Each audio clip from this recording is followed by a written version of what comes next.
Good evening, everyone, and welcome to our Ward 4 City Hall Community Meeting. We're going to get started shortly. I'd like to introduce myself. My name is Christine McNulty. I am the Community Engagement Specialist for the City of Somerville. Before we begin, I'd like to note that there are bathrooms by the entrance of the cafeteria. There is pizza and refreshments in the back of the room, and you can find handouts of tonight's slide deck at the table right in front of the food. At this time, I would like to invite Councilor Jesse Klingon up here.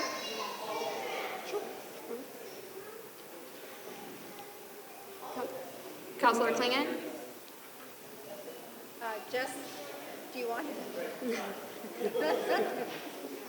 Thank you.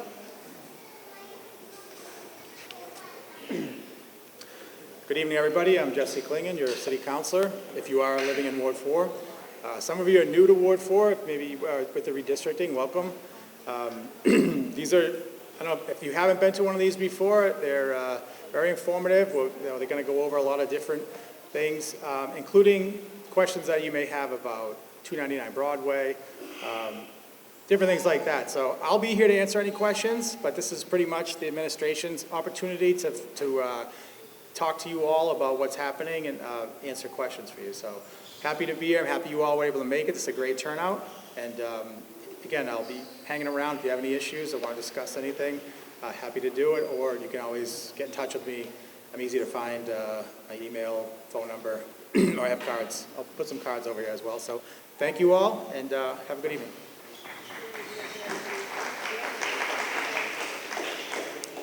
Good evening, everyone. I'm Katiana Ballantyne, the mayor of Somerville. Nice to see you. I am going to start off by just sharing with you that we're very fortunate.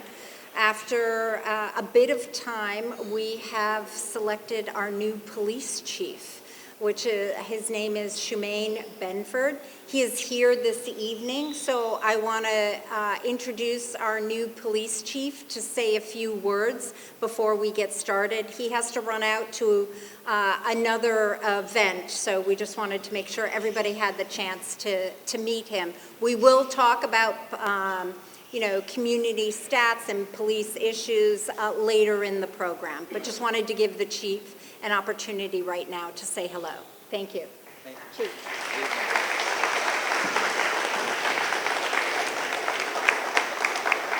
Thank you very much, Mayor. Good evening, Ward 4. How's everyone doing?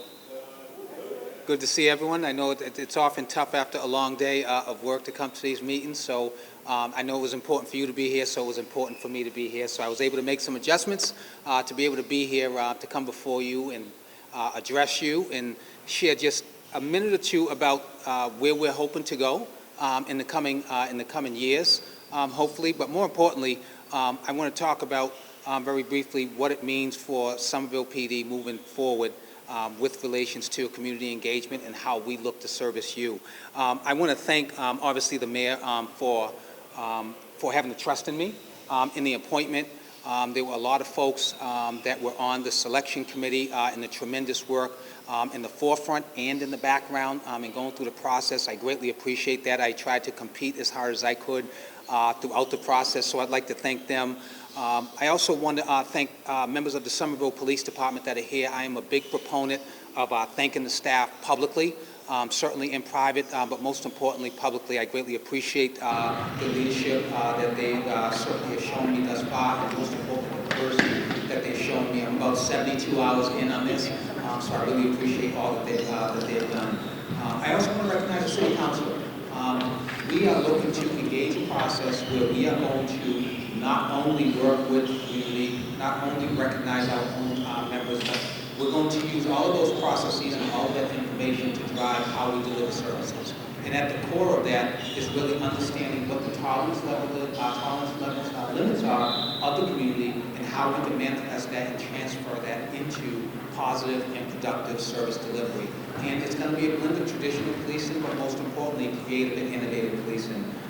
Last couple of things I also want to make sure. I have crossed that bridge at 50 years old, so I have to take my glasses on and off to see you back there and take them off to see up here. I suspect that there are people that can recognize and identify here. But I also want to just very briefly just close with this. This is a tremendous opportunity for me as a career choice, but most importantly, for me coming into this work, what's most important is I get up every day and I start this work and try to do the work for the right reasons. And what that allows me to do is it allows me to go into every conversation, even where we have differences, and recognizing that there are shared opinions at the table and truly believing that we all have a common purpose of doing the right thing.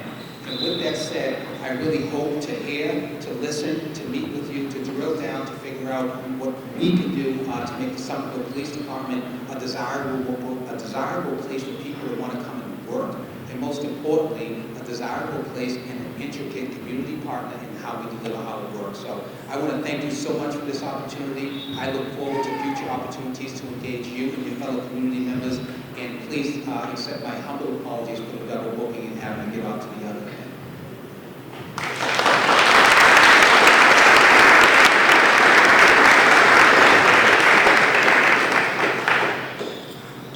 Bring this mic back down. So for tonight's meeting format, after each presentation, we will take 2 initial questions. If we do not get to your question, please hold on to it. At the completion of all presentations, there will be a general Q&A. If we don't get to your question tonight, please email cm@somervillema.gov and we'll direct your comments to the appropriate department. Tonight's meeting is being recorded. Meeting recordings can be found online at the completion of our meeting series and can be found on the City TV Government YouTube channel. With that, I have a few quick city updates before we dive into the main presentation. A reminder that the presidential election is Tuesday, November 5th. On this slide, you'll see key dates, like the voter registration deadline and early voting dates. All election information can be found at somervillema.gov/elections. The election department is also looking for help this November. Please scan this QR code or email elections@somervillema.gov to learn more and sign up for an information session. Somerville's second participatory budgeting process kicks off this week. Starting on September 20th, you can submit ideas for how the city should spend $1 million. Ideas can be submitted through November 20th by visiting somervillema.gov/pb. The Somerville's Office of Sustainability and Environment is seeking volunteers for focus groups to help shape a new environmental registry and energy disclosure ordinance. Please visit somervillema.gov/rrpd for more information and to sign up for one of the focus groups. The Department of Racial and Social Justice is excited to share that the Public Safety for All Task Force, Civilian Oversight Task Force, and Anti-Violence Working Group are finalizing their group reports and policy recommendations. RSJ anticipates sharing these findings and recommendations publicly before the end of 2024. And on this next slide, you can find ways in which you can get involved and stay in touch with RSJ. The Mystic River Outfall and Sewer Separation Project is focused on the construction of a new stormwater outfall pipe which will convey stormwater from the streets of Winterville and Town Hills neighborhoods directly to the Mystic River. New drainage infrastructure will be installed in Winter Hill, separating sanitary sewage from stormwater flow. The project will also upgrade existing infrastructure in these neighborhoods, installing below-grade infrastructure and surface level improvements, including green stormwater infrastructure and street design improvements. This project is in the design stage and there will be upcoming news regarding opportunities for community engagement and the building process in November. So keep an eye out for that. And at home, community members can combat flooding in their neighborhood through our Adopt a Drain program. And when you adopt a drain or multiple drains, you commit to caring for a local storm drain of your choice by checking in on it and performing light maintenance as needed before and after heavy rain, wind, or snow. Bonus card, you can also give it a name. On this slide, you'll notice a few of our favorite names. If you're feeling particularly inspired, please visit somerville.mysticdreams.org to adopt a dream.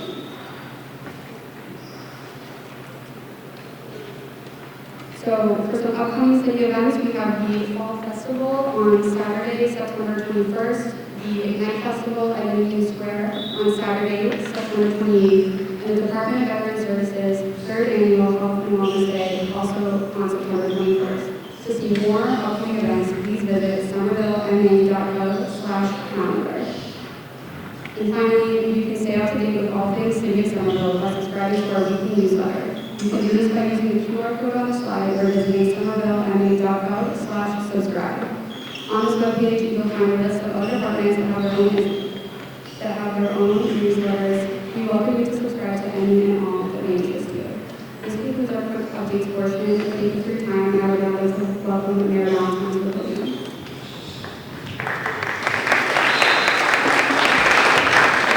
Good evening, everyone. So I want to take a few moments, like I do at the front end of all these meetings, for us to get a sense of who's in the room, so you know.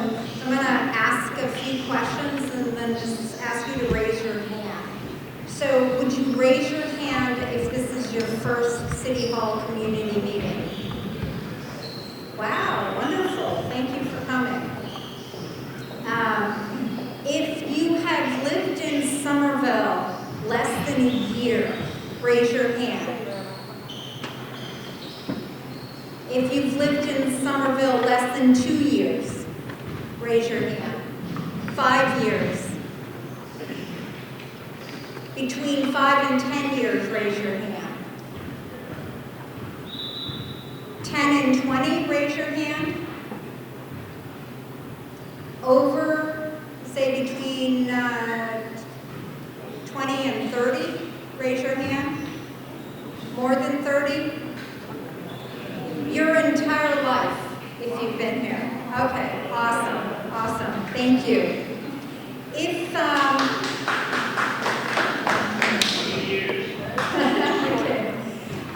would you raise your hand if you predominantly commute by walking or riding your bike? Using public transit? Using cars? Okay. Would you raise your hand if you've used the Green Line, the new stations? Everybody? Okay. Awesome. Awesome. What about the community path? Whether you walk, bike, whatever? Okay. All right. Great. If you are a pet owner, why don't I start with dogs? Dog, raise your hand. Any other animals? Raise your hand. Okay. If you have a child in the Somerville Public Schools, raise your hand. If you have a grandchild in the Somerville Public Schools, raise your hand. Okay, wonderful. So thank you for sharing. We have a little more of a sense of who's in the room. I would like to acknowledge that we have some of our elected officials here today, so I would ask them to please raise their hands so everybody can see them. So Councilor at Large Kristen Strezzo, Rep. Eiderhoven, at Large Wilson, at Large Burnley, anybody, and of course our ward council. Oh, at Large, did you raise your hand? I didn't see it, sorry. At Large, Councilor Bob. Wonderful, thank you. So next who's in the room is, to make things happen here, we need dedicated staff, and we have incredibly dedicated staff. So what I'm going to do is I'm going to ask them to stand and introduce themselves and their department so we can go around the room. So if you work for the City of Somerville, please stand up. And, okay, I'm going to start this way, to my left. And if you can introduce yourself, and we will do this rather quickly, but I want you to have a sense of who's in the room up front in case you have to leave early and there's a specific question you have for a particular department, you'll know who to go to be able to ask the question. So Roberta. I work for the Office of Strategic Planning and Community Development, OSBCD for short, and my role is in community preservation and management. Hi, everyone, I'm Ashley Slater, Director of the Council. Hi everyone, please be sure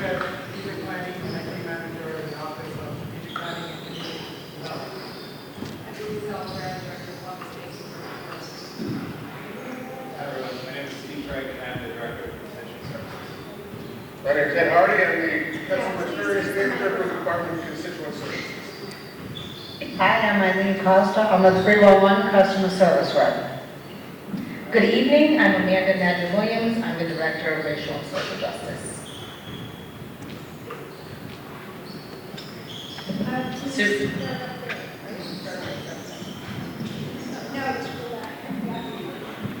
Regina Carey, Economic Development. Scott Bard, Project Manager, Engineering. Gina Cortese, Engineering Project Manager in Infrastructure and Asset Management. Sue Yerkes, Parks and Recreation. Charlie Reed, Fire Chief. Richard H., Director of Infrastructure and Asset Management. Brian Postaway, Director of Engineering. Jeff DiGregorio, Captain, Somerville Police. Tom. Good evening, Tom Galligani, Executive Director of OSPCD, the city's Planning Development Agency. Hello, I'm Mike Filoni. I work in OSPCD as well as the Director of Housing. I think then we're over on this side of the room. That's okay, guys. Good evening, everybody. Nick Sorrell, Electrical Information. Hey everybody, my name is Brad Ross and I serve the city as Director of Mobility. Thanks for being here. Hi, I'm Alicia Privet. I'm with the Inspectional Services Department. Hi folks, I'm Josh Eckhart-Lee. I'm your Sustainability Planner in the Office of Sustainability and Environment. And hi, I'm Victoria McGregor. I work in the Communications Department. So, thank you, staff.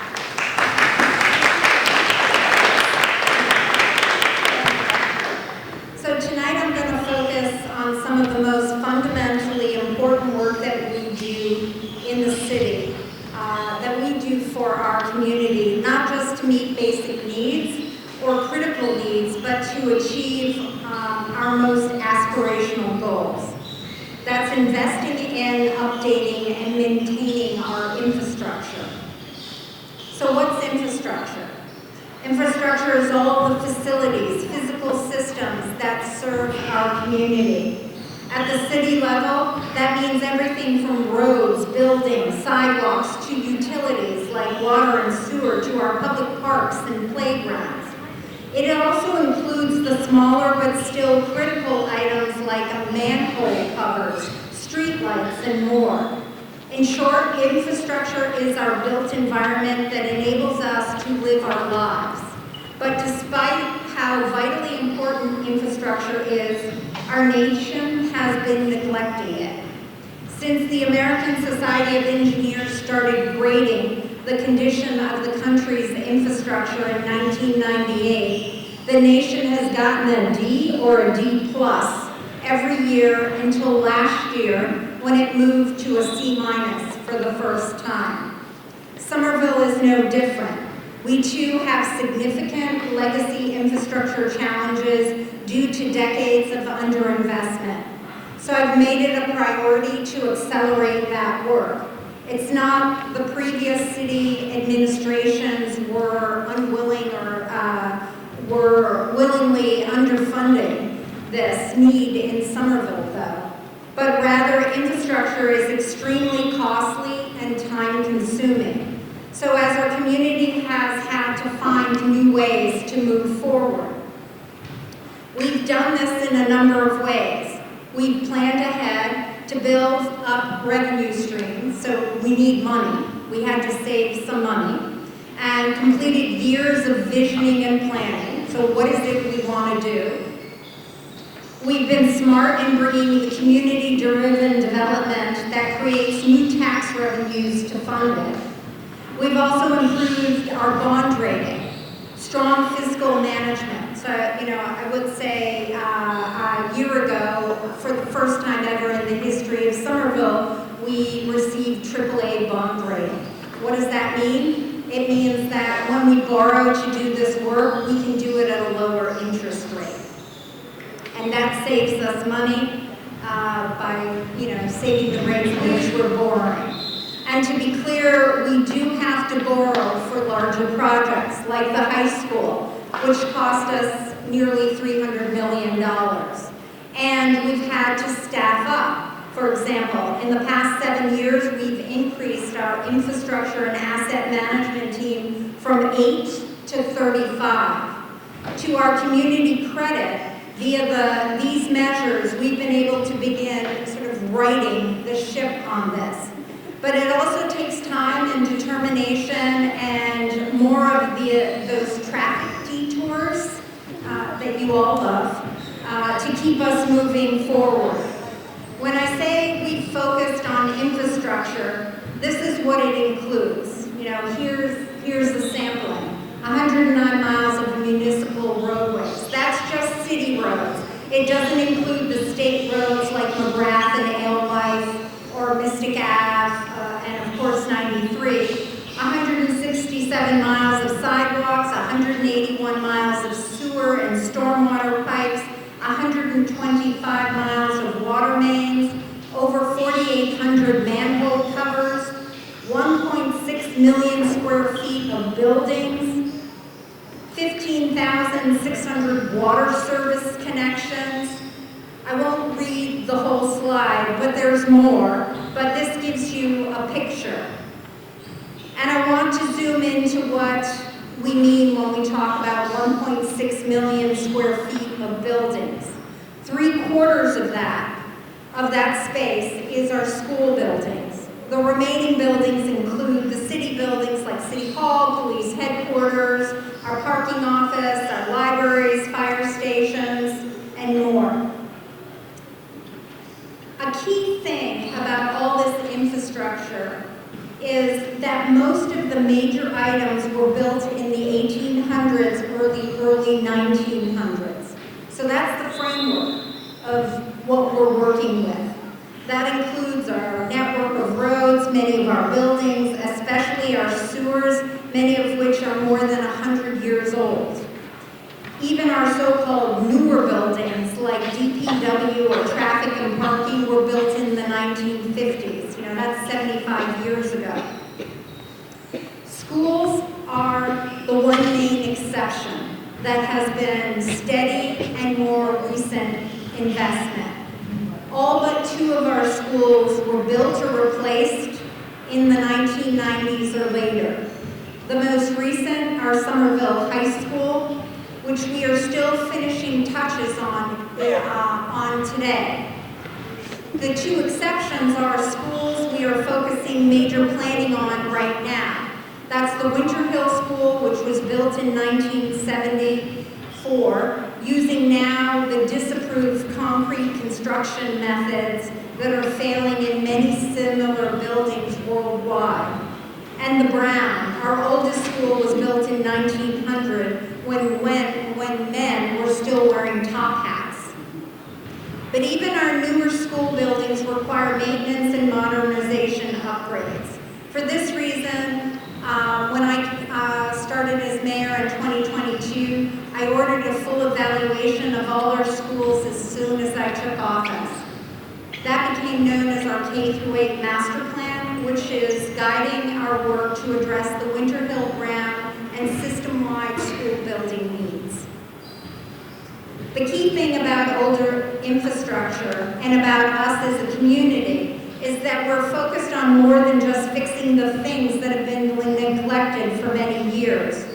Rather, that our needs, demands, and goals have fundamentally shifted in recent years and decades, and our aspirations have grown. So here's a picture of where we talk about our aspirations. We're striving to do more with every project, and that makes it more complex, and that means more time. We don't just repave worn roads anymore. We transform them, being just for cars, to being safe for and easy for vehicles, buses, bikes, car shares, and walkers, and rollers of all ages. We don't just build streetscapes buildings, we expand green and open spaces with every project. We don't just replace failed water mains, we build reduced flooding and sewer backups, which have caused We've built to reduce flooding and sewer backups into our homes and businesses. We plan for modern priorities like addressing climate change impacts, water pollution, ADA accessibility, and including community impact. We build schools to meet modern curriculum needs like lab space, modern vocational training, an appropriate classroom for neurodiverse students. And we are advancing our climate action goals by also greening up our projects with energy efficiency, fossil fuel reduction, and more. In short, we find ourselves facing the challenge of updating the 20th and 19th century infrastructure to meet our 21st century goals. That takes better planning, more creative design, more discussion, more time for construction, and more money. But Somerville is always up to taking on the toughest challenges. So we are pushing hard to meet our infrastructure needs and our infrastructure goals. That starts with strategic planning and analysis. Strategic plans are the roadmaps for bringing infrastructure to the new century. We are updating our analysis, engagement, and planning. Examples include updating our vision for the city that we call Summer Vision's Comprehensive Plan, our Climate Forward Plan, which is our sustainability plan, our flood mitigation and water quality master plan, our bike network plan, and more. And then we work on putting those plans into action.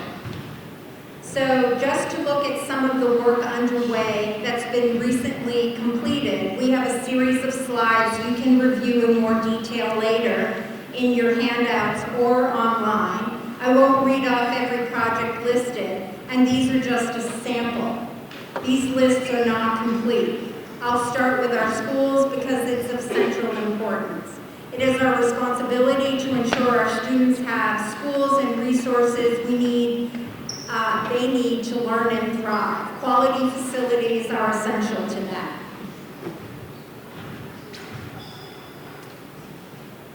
We've been accepted into the MSBA state funding program for Winter Hill and possibly the Brown School needs as well if the community supports including the Brown.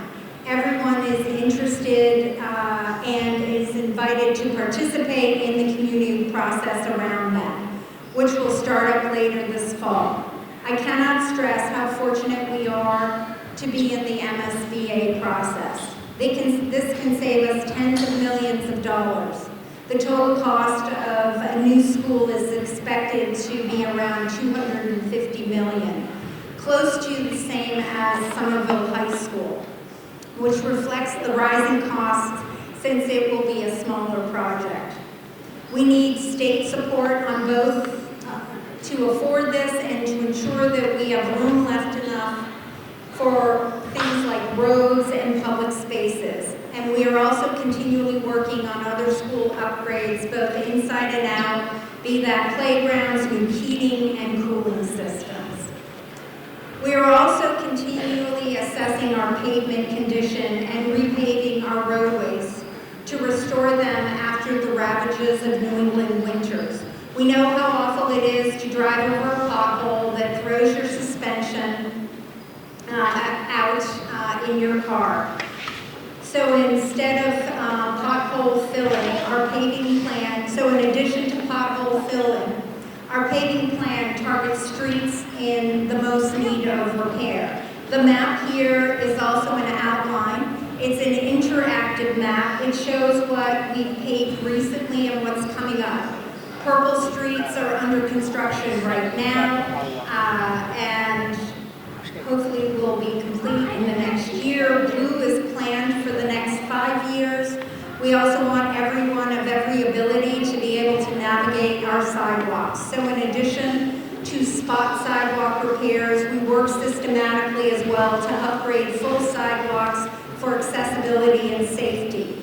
When we can, we roll sidewalks into street projects, which bring those all-important cost savings. Next,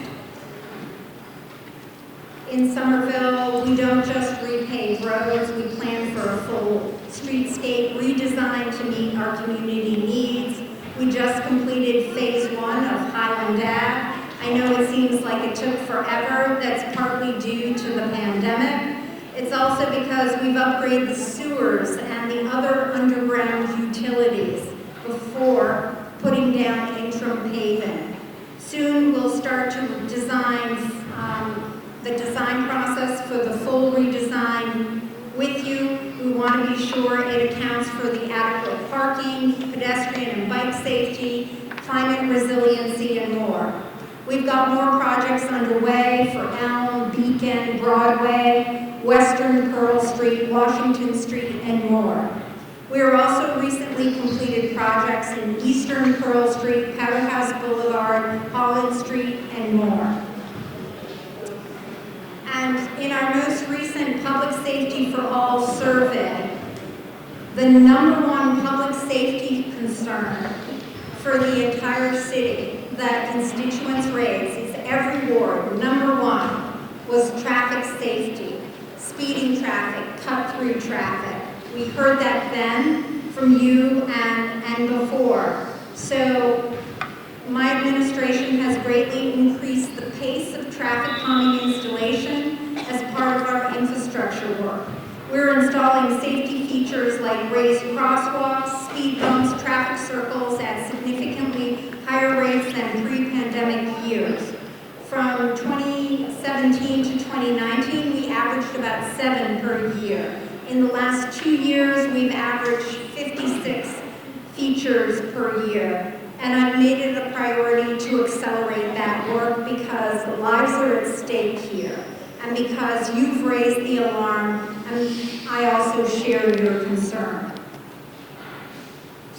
We also are continually working to upgrade more than 80 parks, playgrounds, fields where we recreate, gather, and play.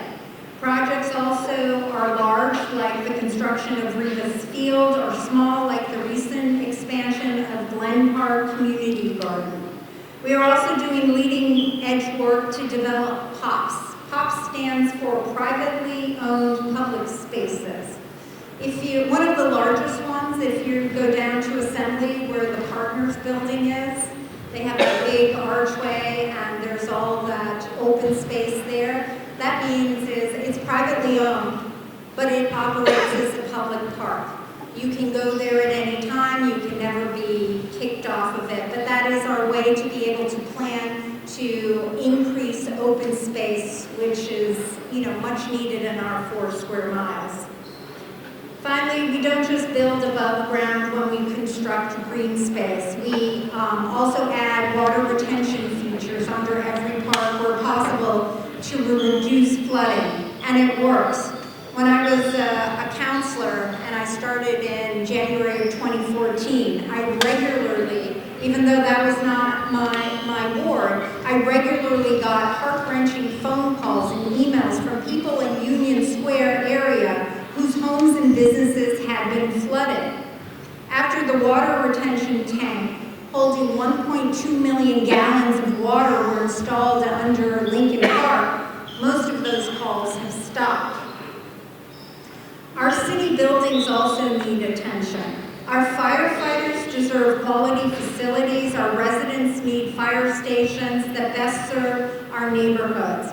We are currently building the city's first new fire station in about 75 years in Assembly. Next month, we start another important building project. City Hall will at last get a new slate roof and the clock tower will be repaired. Now our water, thank you. Our water and sewer system may be mostly underground and out of sight, but it's easily our most critical infrastructure. We cannot function without clean water and proper wastewater systems. With increasing extreme weather, we must reduce flood risks. We also have federal administrative order for stormwater and a coming federal sewer consent decree that requires upgrades in our combined sewer system. That's another way of saying is the feds have told us we need to have a plan and we only Somerville, but many municipalities around the country. We have to invest, otherwise they'll come in and they'll take over to make sure we get it done. If you don't address water and sewer needs, of course, we risk flooding, pollution, health and sanitation risks, and federal fines. Projects underway include monumental efforts like the Poplar Street Pump Station, which will add sewer capacity to roughly 2/3 of the city. So, if I may, yes. And when you say 2/3 of the city, Rich, I think, I think it is, it's parts of Ward 6, Ward 7, everything from Spring Hill to the east, that geographically. So just to get a sense of, what 2/3 of the city goes out, and that pump station is in the Brick Bottom neighborhood. You'll see pictures shortly. And then we also have the Mystic River Outfall and Sewer Separation Project, which will add similar capacity for the remaining western end of the city. Other more targeted projects like Morrison Ave flood mitigation or the Broadway water main upgrades are also underway.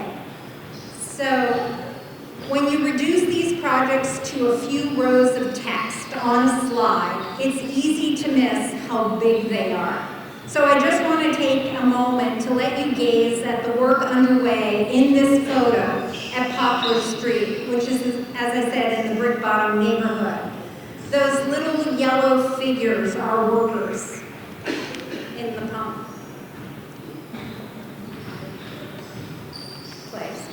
The pump station, among other things, are designed to prevent horrible flooding like this on Dane Street in 2019. That flooding can destroy cars, cause $1,000s of damage to homes and businesses, put sewer in your basements, pollute our waterways, and endanger us during extreme storms.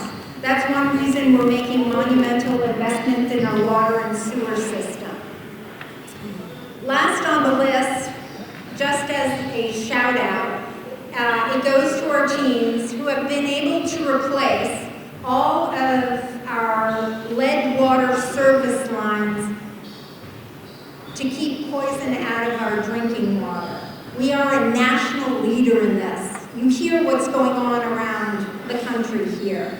We will eliminate all known lead service connections by next year in 2025. So really, to our teams.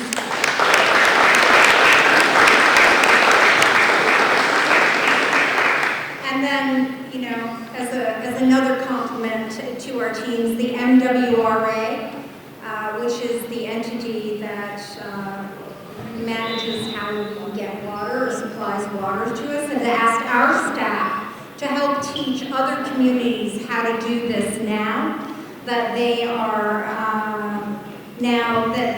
are new federal requirements that mandate this. So I do also want to share that all this work takes time and involves many steps. This chart is simplified, but the typical project requires assessment, capital and physical planning to be sure we can pay first for the design, then for the project itself.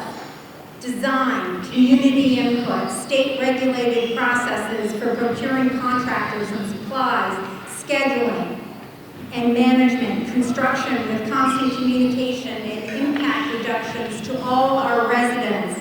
And once done, we have to maintain what we build. That's why we measure most projects not in months, but years to get these done. And as just one example, we started planning on rebuilding the new high school in 2012. Today, 12 years later, we are still working to complete a multi-year punch list to close out the remaining work. Managing costs is also at the root of why infrastructure is neglected nationally. I'm not willing to kick the can down the road on these critical needs, however. So we are working to plan carefully for bonding, borrowing, seeking alternative revenues such as federal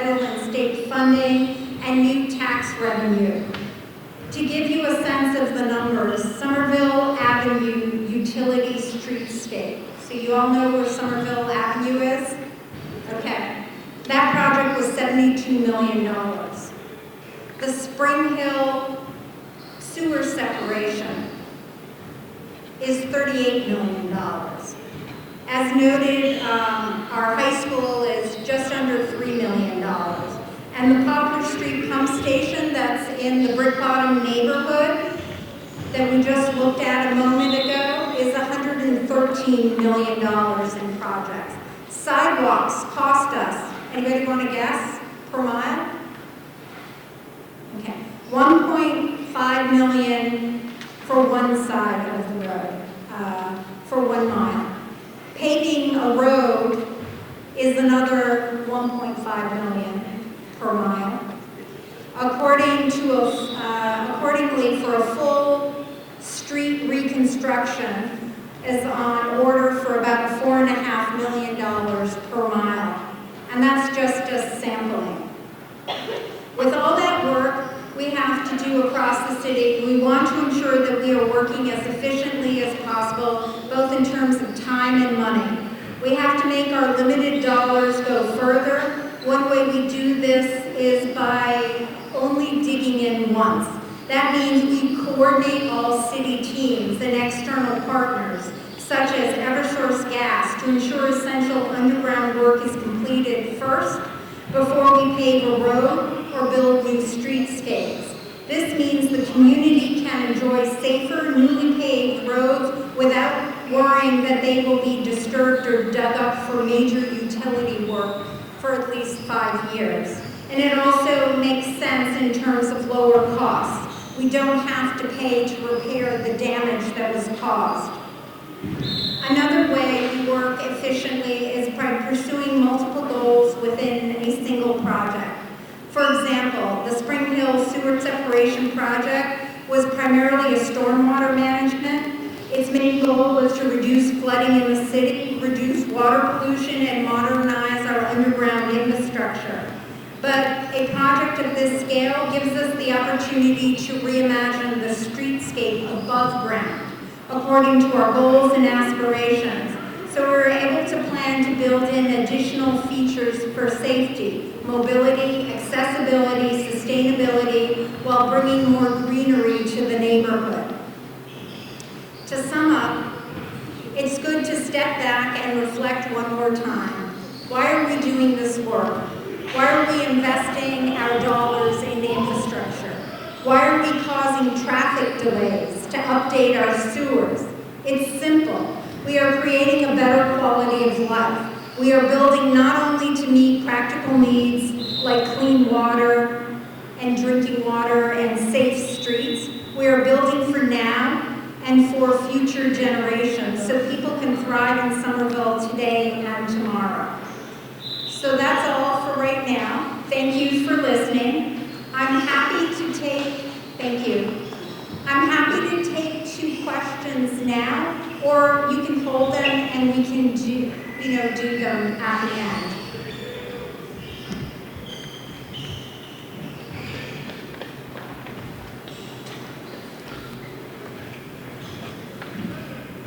Hi, I'm Keith Van. I was wondering, how do you choose which project goes first? Thank you so much for that question. So I have a slightly different approach than I make sure that all our departments who manage assets are at the table to figure out a process to prioritize. So for example, is it the schools? Is it parks? Is it engineering? Is it infrastructure and assets? So first is getting everybody at the table and the finance people. So it's like, and anybody who deals with the built environment, whether it's underground or whether it's above ground. So we have defined our priorities.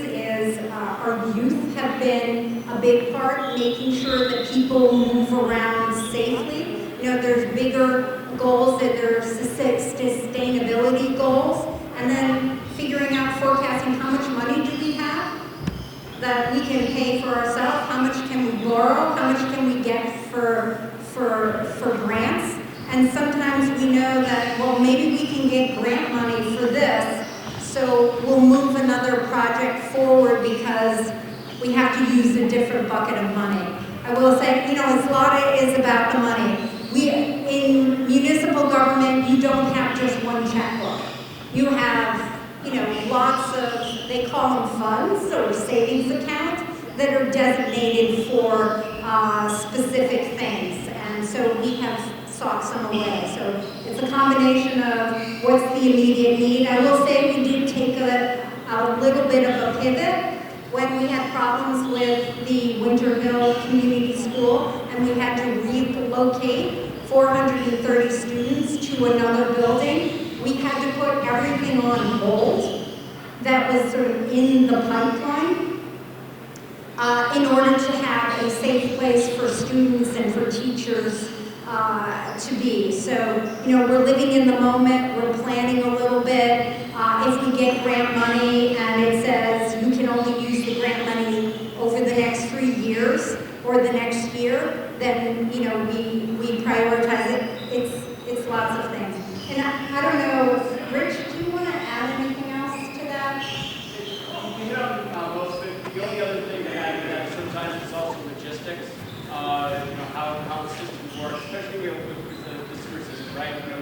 We want to worry about flooding in Gilman Square, but before we can address flooding in Gilman Square, we have to build that the outfall to the mystic. So just one and the other. Same thing with the schools. We only have the room to address one school at a time. So it's prioritization of logistics as well. Okay, thank you. So I will pass on to, one more? Great. Press and hold the ball. Press and hold the ball until it lights up.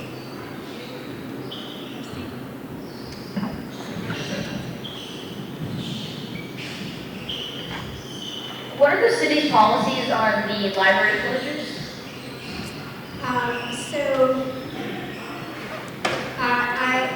Can I add a little bit to that? So we have modified some of the library hours at the main library.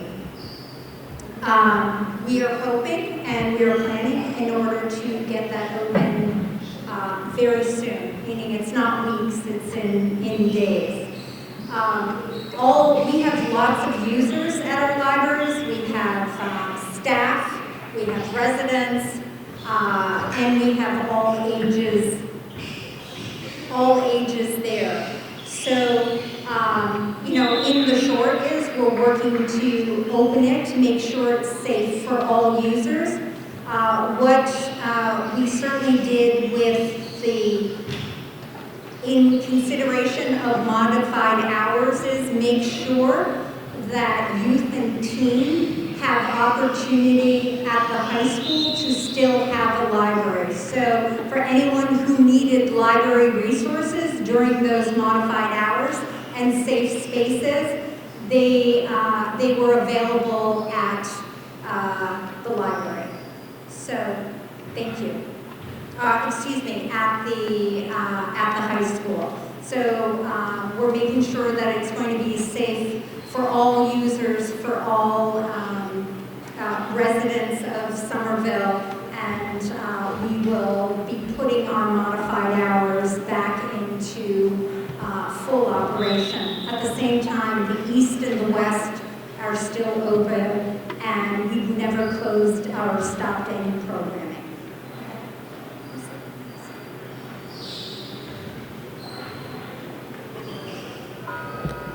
Good evening, everyone. Thank you so much for giving me the opportunity to come and speak with you this evening. Roberta Cameron, Community Preservation Act Manager. I manage this program for the city. My first question is, how many people here have heard of the Community Preservation Act? There are some of you who haven't, so I'm going to give a very quick primer for those of you who haven't. The Community Preservation Act was state legislation back in 2000, which enables cities and towns to opt in to levy a little surcharge on property tax bills, which goes into a fund that they can use to pay for open space and recreation, historic preservation, and affordable housing projects.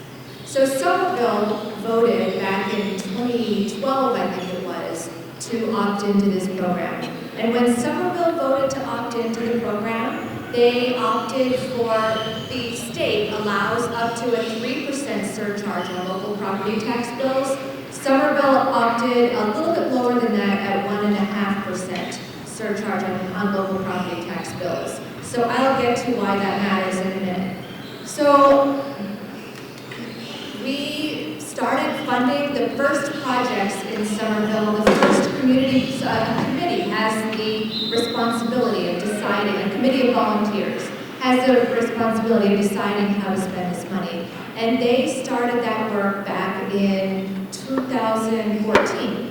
So this year, we're celebrating 10 years of dedicating this taxpayer funding to all of these important needs in the city. So how have we spent the funding in the last 10 years? We've contributed to the creation of over 80 affordable housing units so far, and over 150 more are in the pipeline.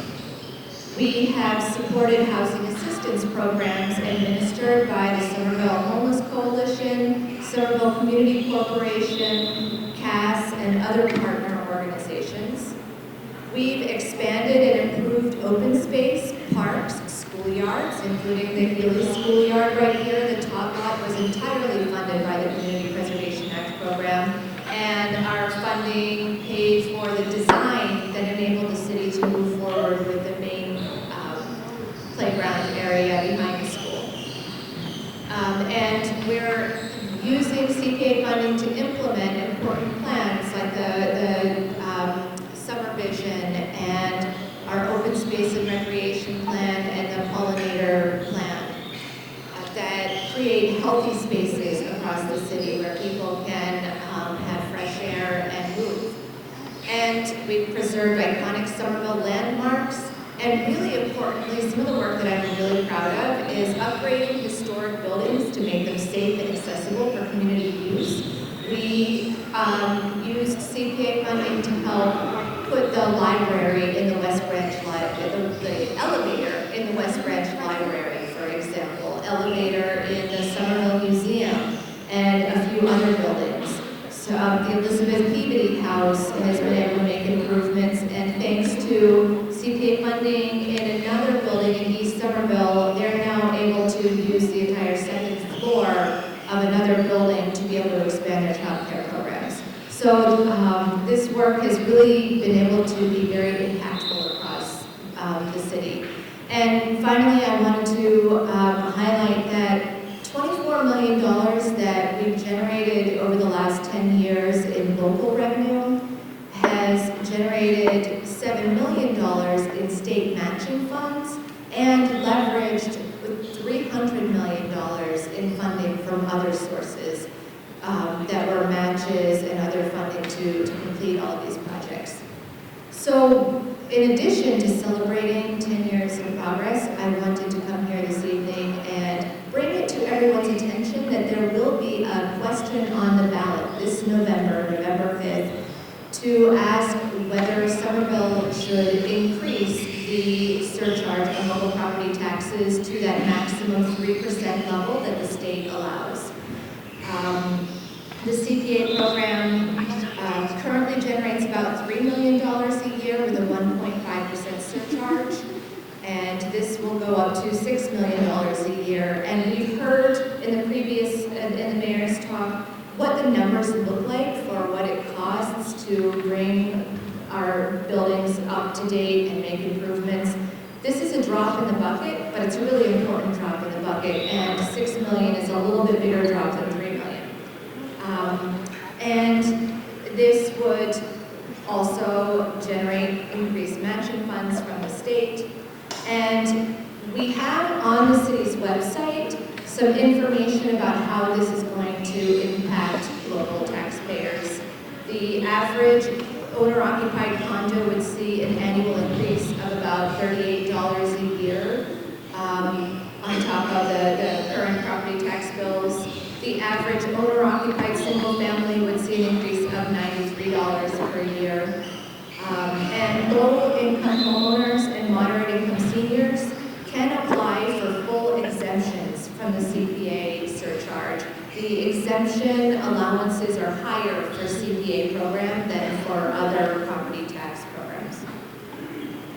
And so finally, we provided in the presentations which you can take with you who qualifies for exemptions under the CPA program for property taxes. Low-income resident homeowners in general and low and moderate income seniors can apply annually for exemptions. And that is all that I have to share with you. So am I inviting the next person to talk? Oh, I'm sorry, 2 questions.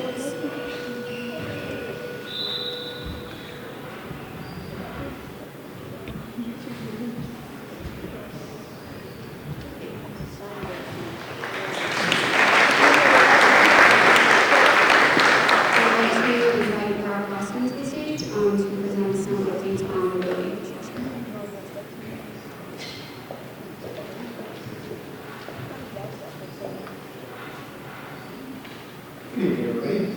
How's the volume? Not too bad? Not too bad? Not too soft?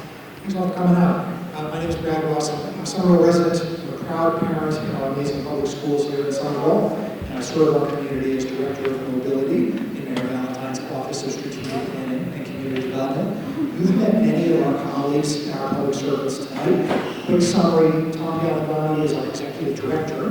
Tom is responsible for a department of 80 people. No exaggeration, 35 of them are affordable housing specialists of one type or another.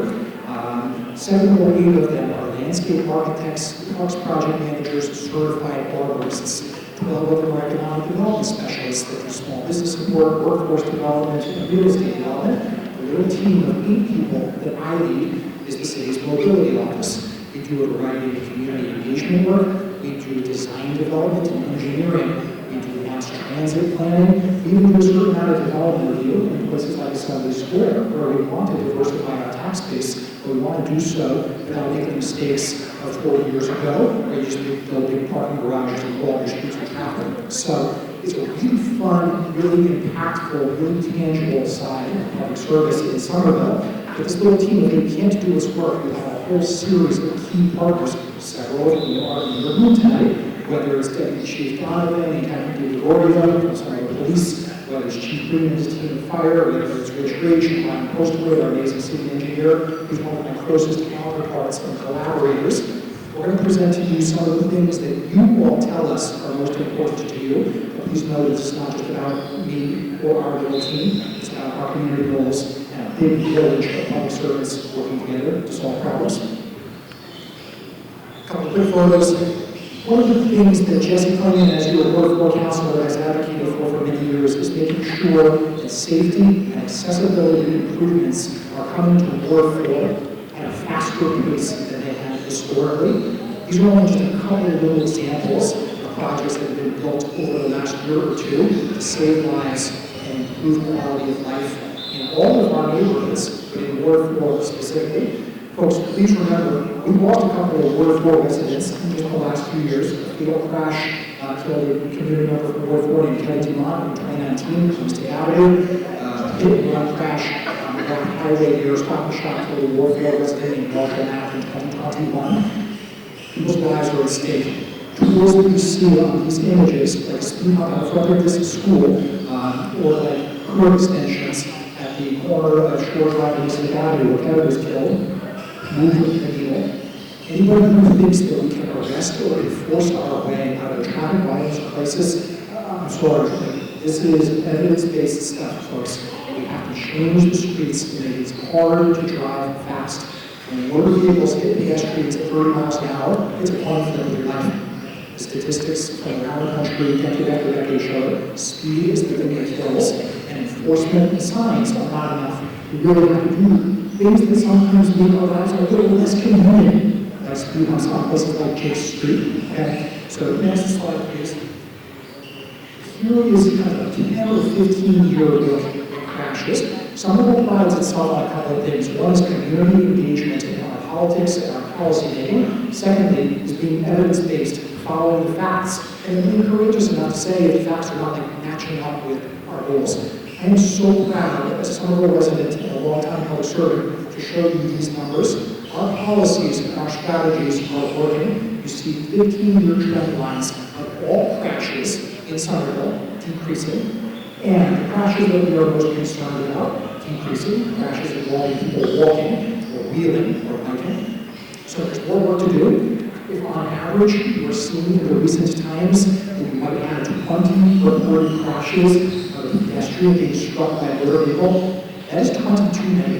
Our goal is to eliminate those crashes altogether, but with collaboration with folks like you, our great city council partners like Kristen, Jake, Willie, and Will, and of course Jesse, as I mentioned, and Erica, and our partners in the speed limit, right? Think about this now, right? Those are not our rules. We can't do it ourselves. But Erica and her colleagues at the State House really help us with folks like Mass DOT. So we're getting there. Here's the evidence. Next slide, please. Mayor Valentine showcased this slide. We're super proud of it. We used to be just using whatever things we could kind of rub together, pavement markings, maybe change the traffic light timing, because we didn't have standard processes for building streets like you see at Temple and Heath Sewell. And so Brian and his team are responsible for ADA compliance, for making our sidewalks and our curb ramps accessible for all users. But because we are all collaborating, Brian would say, hey look, we're going to mobilize a contractor. That's the most expensive part of this equation. When we get that contractor, let's build a crossing line. So a slower moving pedestrian on a high-stress street like Temple maybe crosses halfway, watches the traffic in one way, stops, gets a break, protected by concrete and red, looks the other way, decides to cross the other lane. This is just like management 101, and I'm so proud that Somerville has gotten there in recent years. Next slide, please. So we don't take your participation in these processes for granted. We are constantly trying to water the garden of community engagement, make sure we are doing what our residents are asking for. The mayor mentioned the big citywide surveys that we do every year, public happiness survey, our participatory budgeting surveys, our special surveys like the public safety for all. When you're doing things like this, everybody is saying, slow the traffic down. Can't let my kid learn to ride a bike in the street. I can't get to school or the grocery store or the park, catch the bus, slow the traffic down. But we know community meetings are not the only way to get feedback. You know, the surveys are not the only feedback. We have built out a really great series of interactive tools, websites, how-to manuals. There was a great question earlier about prioritization. How do we prioritize these investments? Things like speed bumps. You can find all this stuff online first. And you can also meet with us as your neighbors, as your public servants in public, not just in middle school cafeterias on weekends.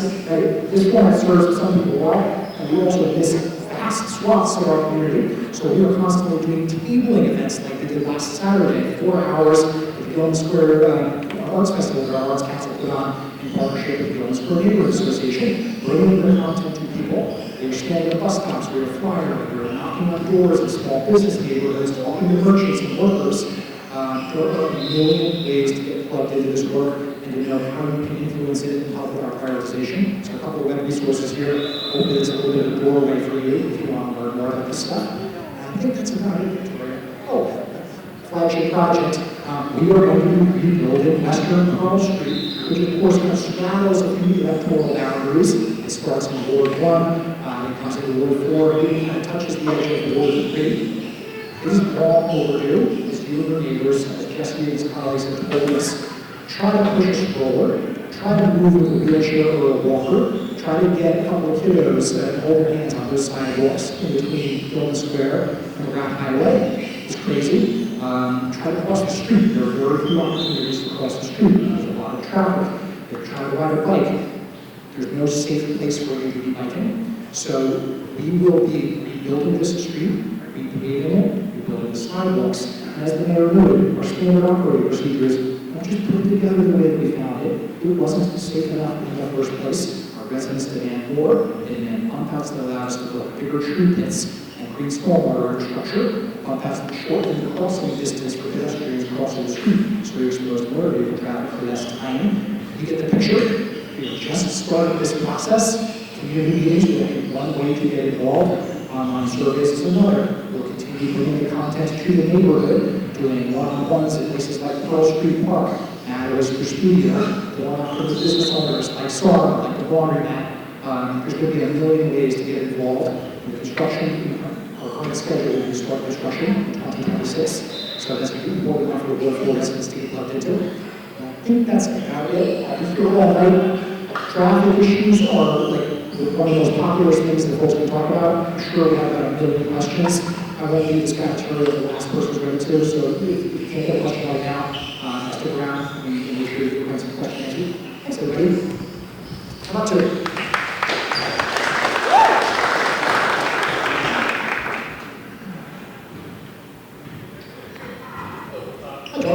Hi, my name is Joel, and I live on Moreland Street. And I'm looking at the interactive traffic calming map, and I noticed there aren't any plans for anything on Moreland Street. That is the one street in between basically Harvard and Temple that connects to Mystic Ave, so there's a lot of traffic going through there. There's a lot of these corners that I'd like to be clearer, even when I'm driving down to the corner of Moreland and Meacham. Like, it's a block away from the school, and cars are parked right up to the crosswalk. So is there any plans for that, even though it's not shown on here? Thanks for the question, Joel. So the question was about Moreland Street, and every Somerville neighborhood says, hey, when can my street get into the queue? Joel, so you know, Councilor Clingan put in order, we talked about this in council just a couple of minutes ago. We typically plan about 18 months out for things like speed bumps. We typically plan more like a couple of years out for a lot of those clear corners markings that you referenced, so that sight lines and crosswalks don't get blocked. And truth be told, we prioritize higher volume streets like Broadway, like Temple, for those types of interventions. However, the fact that Jesse helped us get this on the list is on our consideration list, and we'll be planning 18 to 24 months in advance. There's all sorts of due diligence for this stuff, as we expect. Utility conflicts, Rich talked about the importance of sequencing the work, so we don't go in and build certain things, and then have others supposed to come and you all tell us, well, you know how to do your job, but let's set those bidding again. So all of that due diligence will proceed. Fire department does test runs, DPW for plowing, but yes, Moreland is on that list. In the meantime, I didn't mention it earlier, but Meacham, again, here from school, part of that route out that you mentioned, is getting speed humps. If anybody who lives here on Meacham, you probably saw flyers that we hung that are out block walking just last week. And let's see what else is in the pipeline. Ward 4, Marshall Street, Causeway West in the near-term pipeline this fall. Next year, Key Street will be one of the more important ones. We're going to show you more of this followed on. Okay. Thanks, everybody. Last one, and then I'll stick around.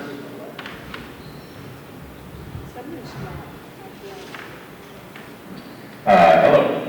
Hi. My name is David. I technically live in Ward 4, but I live basically right where this construction is going to be happening, so I'm kind of straddled the line. And the question I have is actually about Walnut Avenue, which I take every day to get to work. I walk down there to Union Square, and the sidewalks on Walnut Street are physically impassable, and I can walk, and it's hard for me to get through there. And it's a combination of the sidewalk becomes just like comically narrow in places because of where trees and other utility poles are located. And on one side of it, if you've ever walked down Highland, there's like a mountain of asphalt from tree roots. And I suspect this verges into the territory of urban forestry, so maybe there can be a collaborative answer on that. But I mean, you see this all over the city, and years go by and nothing changes, and I have to wonder, why is it not a priority to fix those sidewalks? So David's question was about rebuilding sidewalks on Walnut Street specifically, right, from the Union all the way up the hill to Highland, all the way down to the fire headquarters to Broadway. So I'll try to keep the answer quick. And Brian, honestly, feel free to come on up and talk about our 5-year street and sidewalk plan. I've been talking about lunch and folks might benefit from hearing you as the lead department in just a few ways. David, please know there is a data-driven prioritization process. We rebuild about 2 miles of sidewalks per year. Brian, let's talk about all that. Again, I'm Brian Bolstoy, Director of Engineering. And one of the key goals that my team does is prioritize street reconstruction. And when I say street reconstruction, I mean both the sidewalks as well as the roadways. And we have, every few years we go out and we assess the quality of the sidewalks in the city. And so we take that quality of the actual condition, which I believe you're concerned about, rightfully so, and we're also comparing that to how often and how critical each sidewalk is to our residents, because not every sidewalk is used to the same degree. We're bringing those two elements together to determine what is a priority ranking of sidewalks to do. And on top of that, we also add our funding component, because we can only construct so many a year. We're averaging about reconstructing 2 miles of sidewalks a year. And Walnut, I can't remember off the head. It is on the 5-year plan. Okay, good. I just couldn't remember offhand. So yes, Walnut is one of those streets where it is a busy sidewalk for our community, but it's also in difficult conditions. So between the two of them, that does bring it on the list. But we have a lot of sidewalks in the city that's on that list, so I can't do all of them. We can't do all of them next year. So 5-year plan, David, stay with us and we'll have the community engagement process to make sure we know the Wall Street of the future. Okay, get up here on time. Be around here. Thanks, everybody.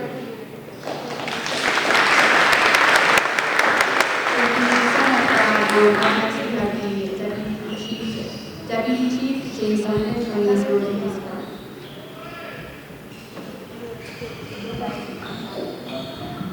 Good evening, everyone. Everyone can hear me okay? So, just like me, when you hit those speed bumps and you don't see the signs, you read screaming. Just make sure your kids aren't in the car when you curse and brag. I'm currently Deputy Chief Traffic Patrol Operations. My name is Jim Donovan. I've been to a lot of these community meetings over the years. I've done probably 10 years worth. Recently promoted to Deputy Chief. Captain Gregorio is here with me tonight. He'll be taking my place as the patrol captain. So we're going to have him at more and more of these meetings and hopefully present. We didn't want to throw the lines just so quick. So, big Ward 4 advocate. I work in Ward 7. Don't tell them I'm a Ward 4 guy. When I started patrol 24 years ago, Car 4 was my choice usually if I could get it. I love Ward 4. I love the community. Busier car when you're young and having fun. So I really enjoyed Ward 4 community. So just to start off here tonight, we have our slides that everyone is always interested in. How is the crime in the city? As you can see, citywide, we have had an increase, 10% increase over 1 year in Part 1 crimes. What are Part 1 crimes? Part 1 crimes are more serious crimes. Larcenies, burglaries, aggravated assaults, robberies, and beatings of motor vehicles. Thankfully, you all live in Ward 4. And in Ward 4, we have seen a 14% decrease in those Part 1 crimes. But what do we do when we see these crime increases citywide? Some of the things we do are down below. Area cops are deployed based on patterns, hotspots, repeated incidents, feedback from the community. So, if we see a decrease in crime in Ward 4, we're going to move our resources elsewhere. As an example, we had a number of car breaks in the beginning of last year, early spring, in Lower Broadway on Graff Highway, and on the other side into Ward 1. And what do? We dedicated more of our resources there. We pulled Car 4 down into the Graff Highway area, we pulled Car 1 up to that Ward area. We also pulled Car 3, which is Ward 3 up at the high school, down as well. So that's what we do. We make officers aware of impact to hotspots for our bulletins. Every morning we have roll call. The mayor was present at roll call the other day. We saw how it operated. We hand out the assignments for the day, what officers should look for. We go over our crime bulletin, most recent crime bulletin. Next slide. Increasing community awareness. We now have all our data sets online for those data analytic geeks, not me, but for those who want to go in and pull the data out and see where our crime reports are, our calls for service, traffic citations, motor vehicle crashes, those are all online now. One caveat, they're not completely up to date. For reasons of investigations, privacy reasons, we do have a lag time. I believe right now it's maybe 3 or 4 months, and then we download the data progressively as the month goes on. So we can't have up-to-date data necessarily there, again, for investigative reasons and for privacy reasons until cases and such are clear. Increasing community awareness. This meeting last year, not the outdoor meeting, but the indoor meeting, we talked about, one of the things we got back, the feedback we got from you, the community, was why aren't we telling people more? Why aren't we communicating better for media response, things that happen in the neighborhoods?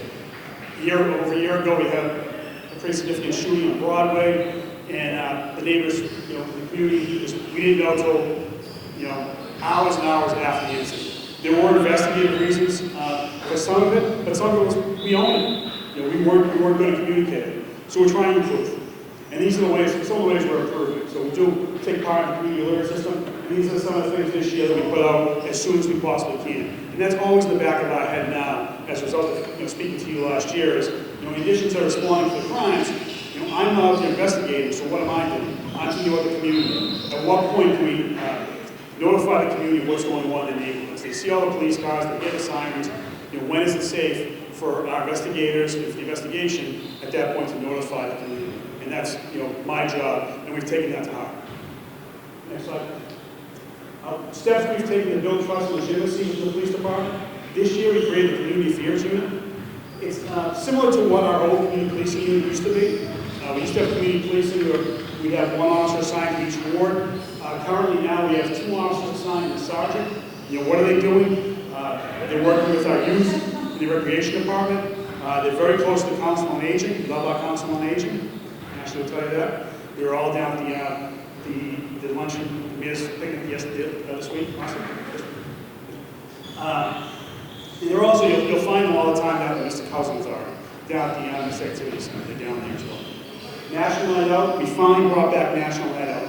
And what is National Night Out? It's the annual community building campaign that promotes police and community partnerships and neighborhood camaraderie.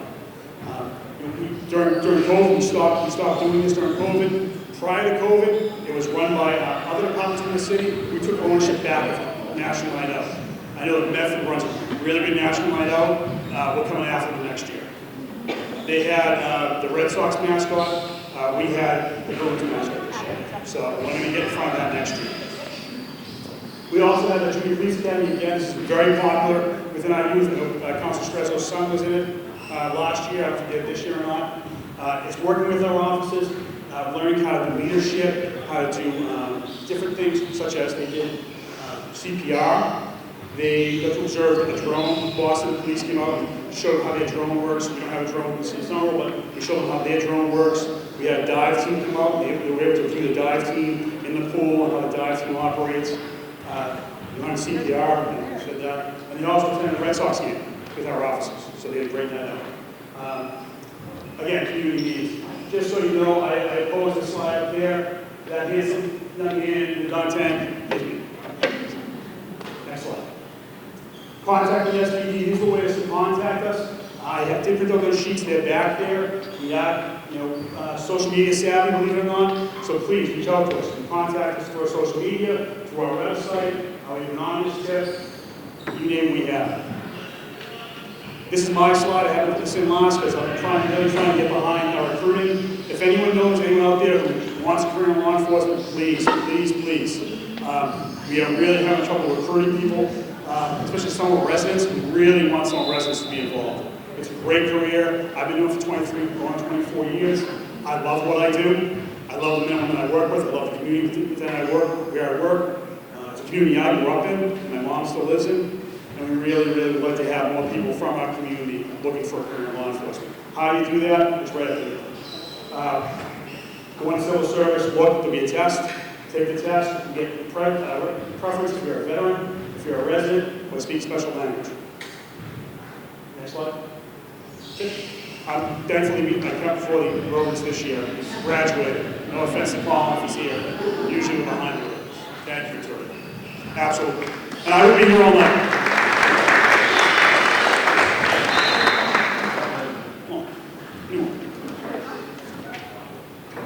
Can I answer everyone's questions?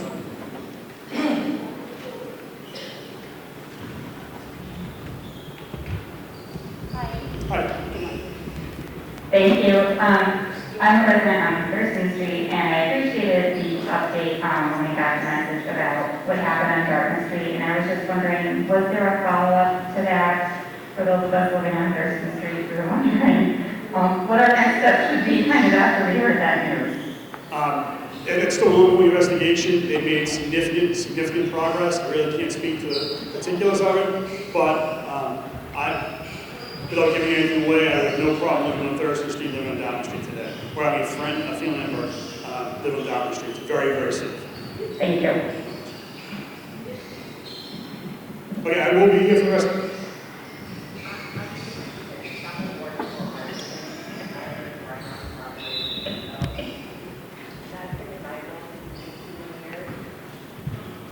I've been in my building 15 years. I'm a Ward 4 resident on Winter Hill Broadway. And I know it's saying that our crime rate went down 14%. I'm going to state that a lot of us, half the time I can't tell if it is gunshots and pinpointing. But we have a lot of activities that is less than stellar, shall I say. And I can tell you, I've lived here most of my life. I grew up when it was considered really rough. I honestly, as a grown adult woman, do not feel safe walking our streets at night. And I used to be out to all hours. But I really feel like data isn't complete, just so you're aware, simply because people are afraid to call. They're frightened. Like we've had quite a few incidences in my building where I've said to people, you can call the non-emergency line, or if you call 911, you can make it anonymous. I know that they drop your name and your number in the box, but many people are frightened to speak up. And I'm a tough woman. I grew up in a tough crowd. But even I feel intimidated by some of the happenings in our city, you know? And it's not a question, it's a statement. I would like, along with all that awareness and people to engage, to assure people that when we call into your station, because I called one night with a very serious incident, and I went down to the station. I was so angry, I wrote it to the mayor's office. I had your dispatch screaming at me, demanding my name, and I gave her my name. I gave it to her 3 times. I'm not going to shy away.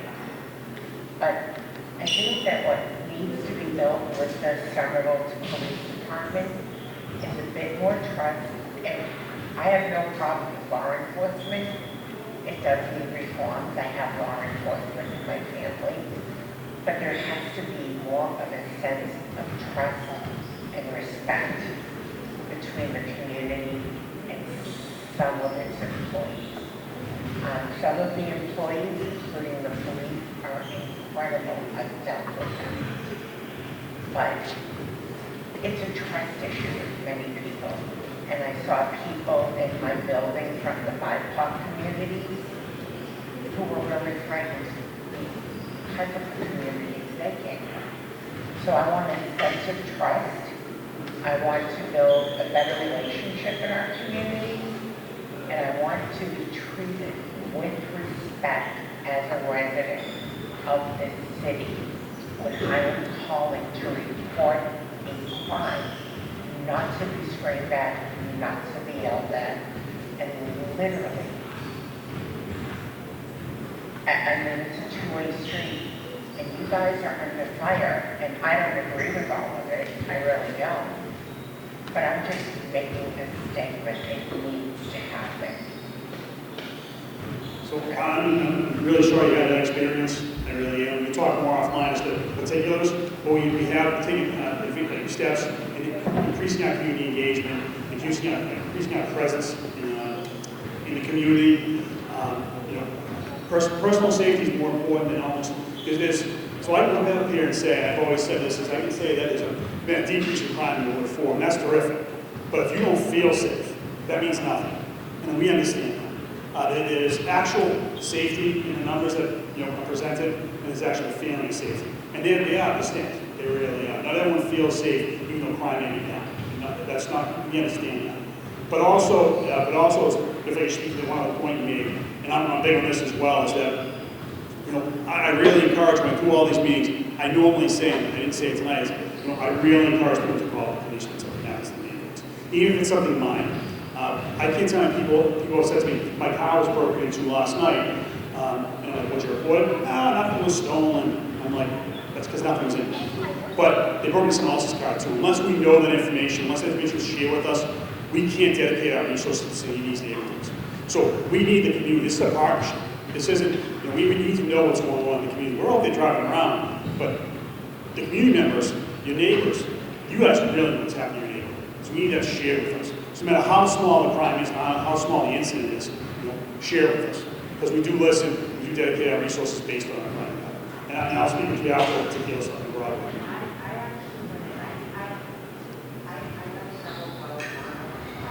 I can't. I'm sorry, I can't. I can't hear you.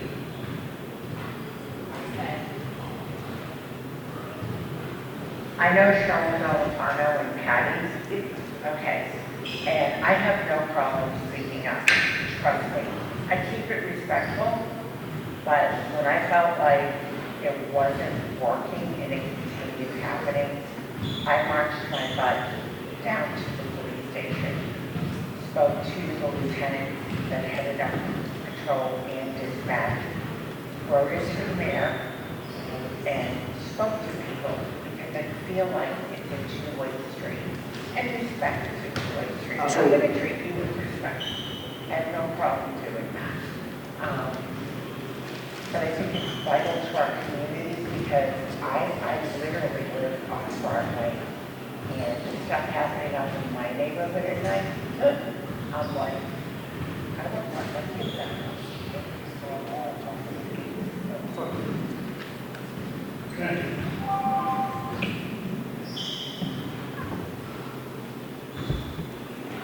Thank you so much, Chief Donovan. Next up, we're going to welcome Alicia Privett to give us an update on border control.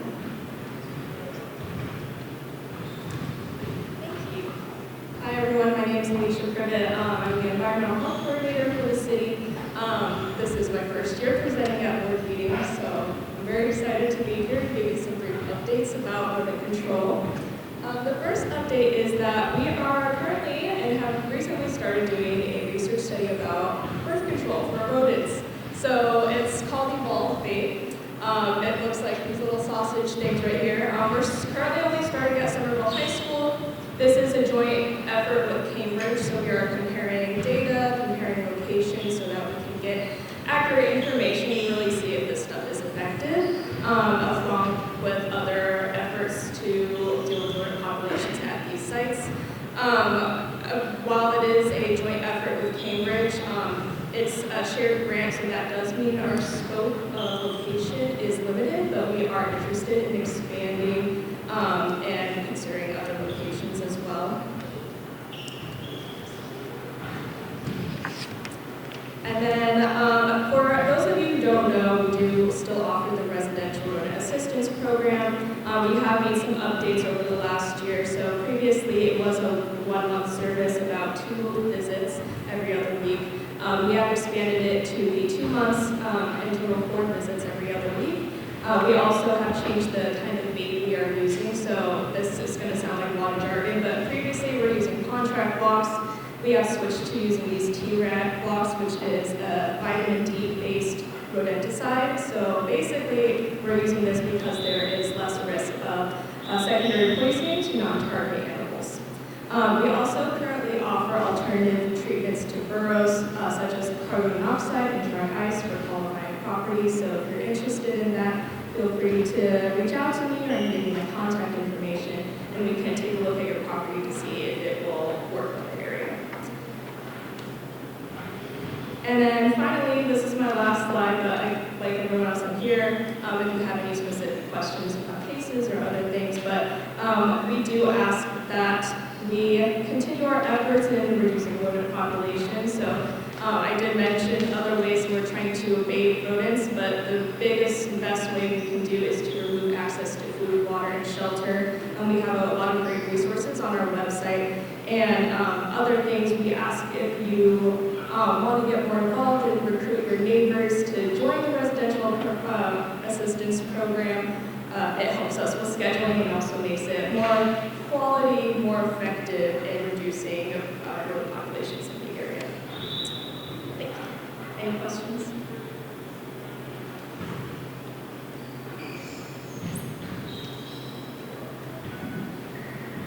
I might be misrecalling, but I think a few meetings ago, I remember hearing that there was a previous study with rat birth control, and then the result was that they figured out how to eat around the birth control. Can you just touch on that and why this one is different? Yeah, great question. So the city did do a research study of rodent birth control in the past.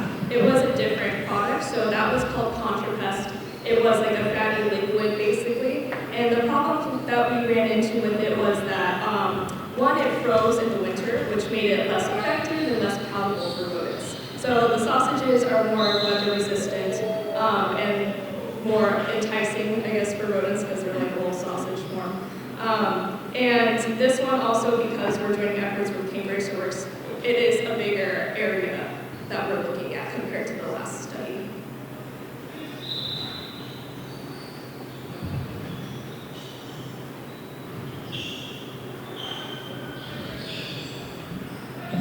You all can't see it, but is that a rat tattoo on your arm? Yes, it is.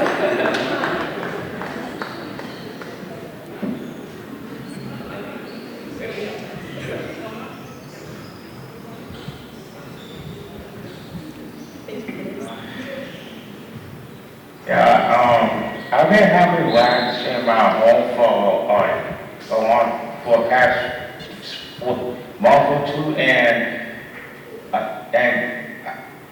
they came from my backyard all the way to my apartment, like 2 or 3 of them, like mostly every day. Sometimes they show up at night, and I according to race across the street from my house, and they were supposed to put out patch, but the rats keep showing up. Yeah, are you talking about in Mr. Q apartments? By the dumpsters? In Mr. Q apartments? Is that what you're talking about? No, in my apartment. Yeah, in your, either way, so Mr. Housing Authority is aggressively going after the rat situation. I know they've been talking with Alicia, and they've been trying out different things. So they're on top of the new director, Diane Cullen. She's really taking it seriously. If you're seeing rats, you should definitely talk to housing if you're seeing rats. And I can follow up. No, I've been talking to housing. Okay, well, let's say that I'll follow up with you right now. Okay. Okay.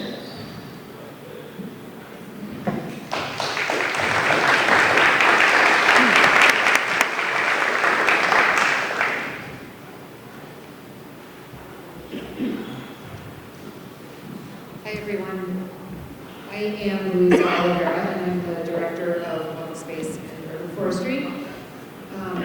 We are a division of 7 people, landscape architects and foresters, and we're responsible for open spaces and trees.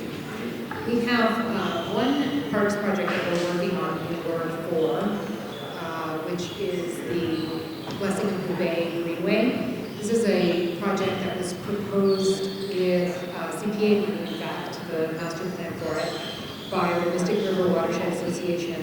And the hope is to create a shared path that runs along Shore Drive and connects with all the other paths, and also to give access to the river at that point. There will be a community meeting. There's a flyer on the table over there on October 3rd. It's a virtual community meeting from 6 to 7:30, so please join us for that. And then also a reminder that the engineering project for the stormwater outfall will have a public meeting in November. We have, after a year and a half, completed a really important project called the Pollinator Action Plan.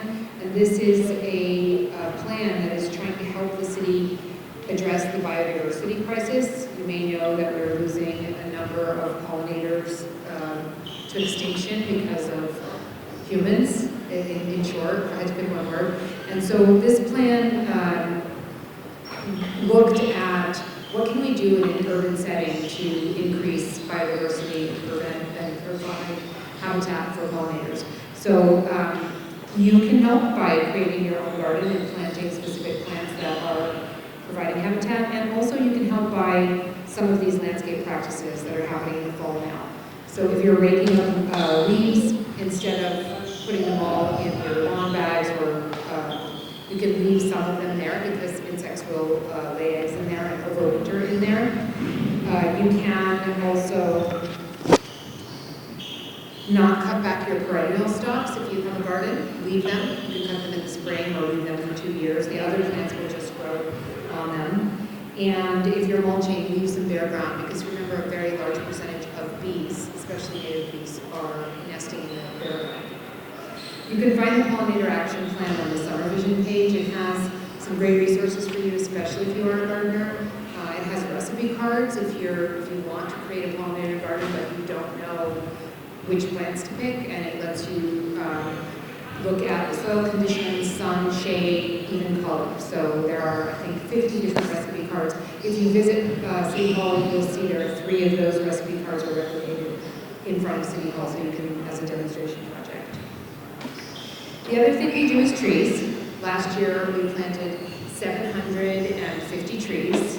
That's 2 trees a day, more than 2 trees a day. And this is including our street trees, which we planted 360 of them.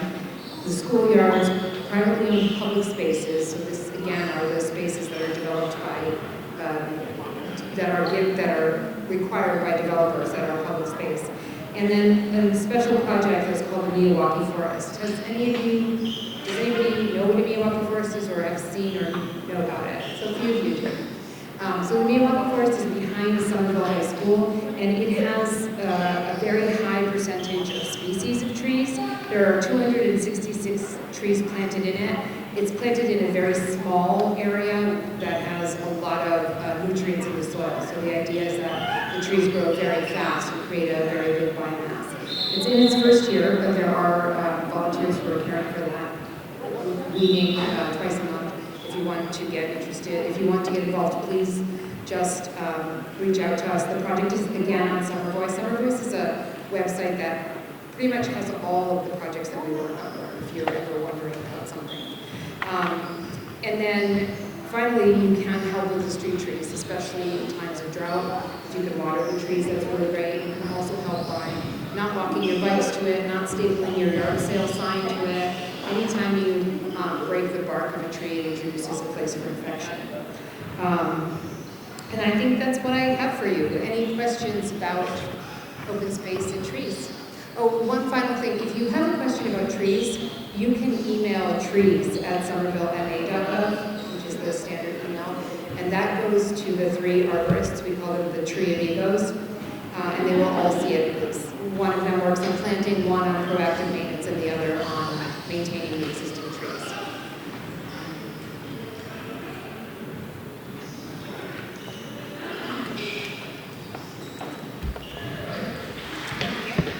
This might be a multi-person question, but given the recommendation to landscape to prevent rat burrows, but wanting to leave a layer of leaves to help the bees, is there a recommendation of how to balance that to help the bees without helping the rats? I think probably the rat folks and I would have a difference in opinion, except we would agree on this one thing. Rats do not survive by eating the plants in your garden. They don't have enough protein. So often parks and gardens will get blamed for rats when there is a dumpster right 10 feet near with pork chops coming out. So in my opinion, you should not be prohibited from gardening because there are rodents, but rather try to find a food source to get rid of those rodents and try to get rid of the rodents. Really shy, I don't know if you have anything more. My recommendation is to avoid any sort of sidewalk.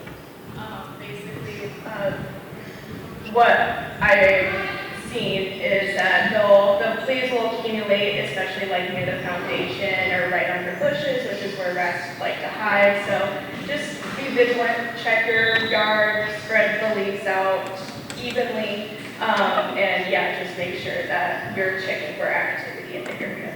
The other thing I'll mention with that, and it's in the pollinator action plan, is we're not saying leave all leaves. You can, if you had a large planting bed, you could clean around the perimeter of the bed and leave some leaves in the center. So we're not necessarily saying don't clean the pathways where it's dangerous or any of that, but that leaving some leaves provides overwintering for pollinators.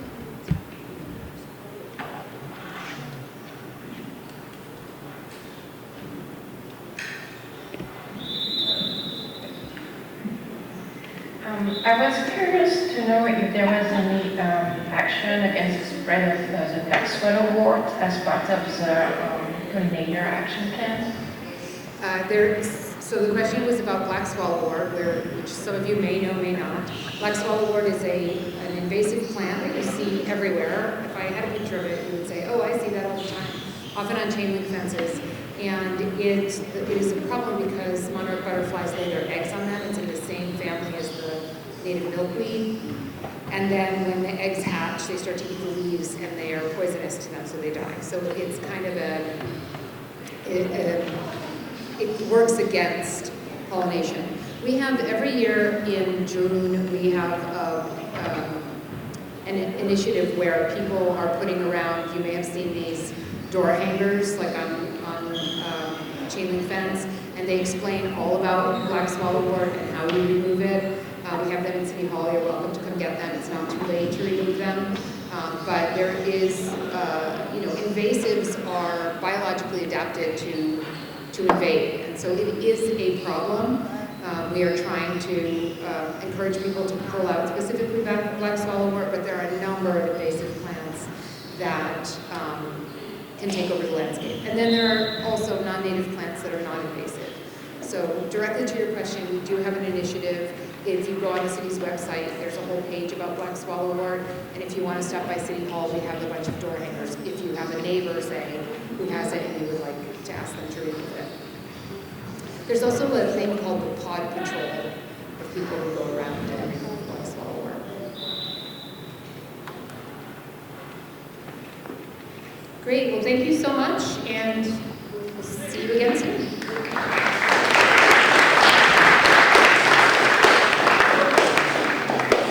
So that concludes our presentations for the evening. We are now going to transition into the Q&A format. At this time, I'm going to ask Mayor Valentine to come back to the podium, and if any city staff will make themselves available to answer questions.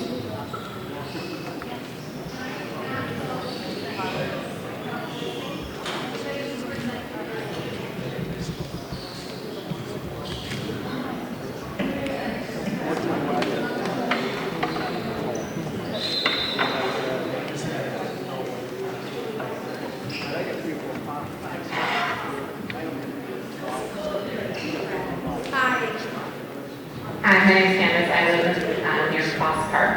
I had a question going back to the beginning of the presentation around the floodwater plans and the construction.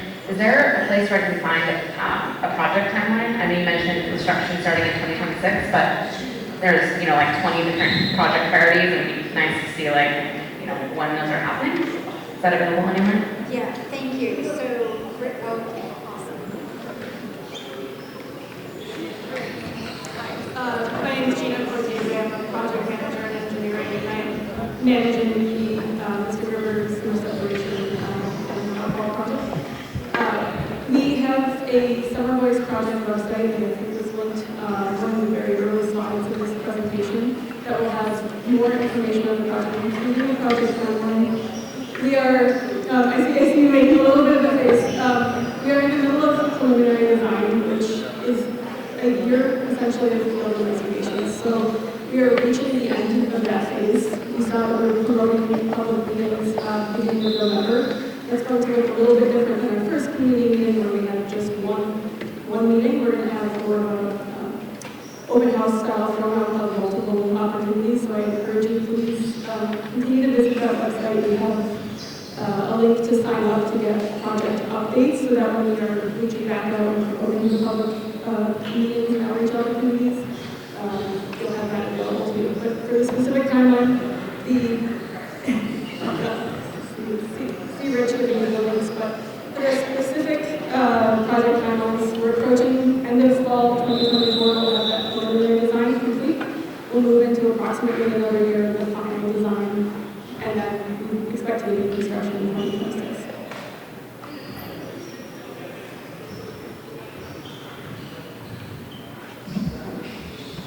Hi, my name is Laura. I live on Dartmouth Street.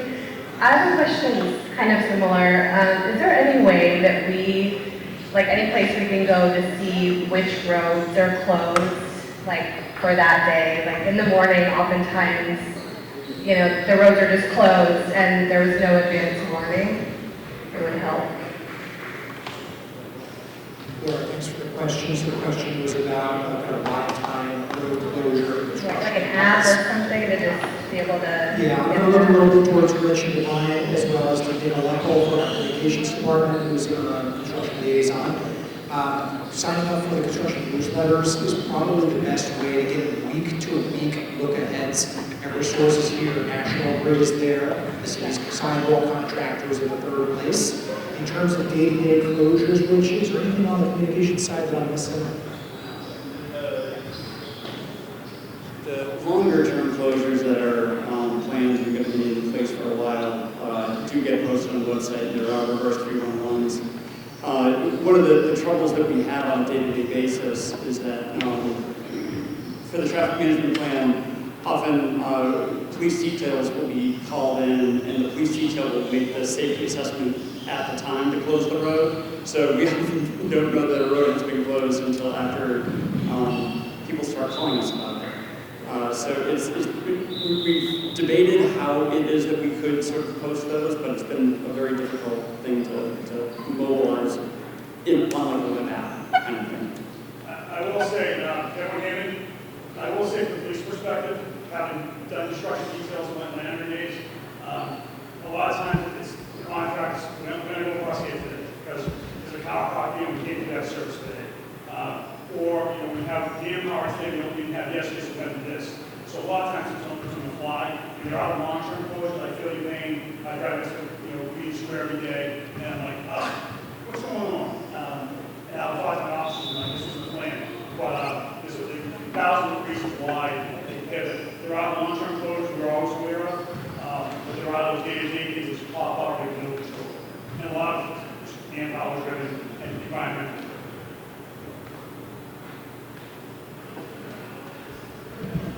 Hi, I'm Vicki. I live near Cross Park on J Street, and the recent closure at the library has really brought to mind our municipal workers who have been going without a contract for 2 years, and so many of you just gave amazing presentations and worked so hard for our city, and I love all the things that got presented tonight, and I appreciate these meetings. But I also have a question for our mayor. What is the state of union negotiations for those employees? Because I want to keep these wonderful employees, and I want them to get paid competitively. So thank you for the question. And just to give a little bit of background, when you start union negotiation, there are ground rules. Pardon? Okay, so I can't talk about what's being discussed at the table. What I can talk about is the things that we've talked about publicly, which is equal pay for equal work. That has been the driving theme. So for example, when we started, we asked the question, I know personally what it's like, is I want to make sure you're getting paid. I want to make sure that people are not leaving because of pay. And I want to make sure that people have a healthy and safe work environment. So we said, we want to pay you for the work that you do. So how do we go about that? So what was agreed upon is that there would be a pause to do a wage compensation study. And the wage compensation means that you write a job description, you update a job description so it represents 2024 time, not 1990 time, of what people are actually doing. Everybody agrees to what the job description says. Then we hired a compensation wage consultant to then say, what is happening in the marketplace, and where do we have to adjust? So that's where we are. So we got the wages, and I'm being careful because there's only so much I can say, but that is at the point that we're at right now. But I agree with you, and totally agree with you. And thank you for asking and caring.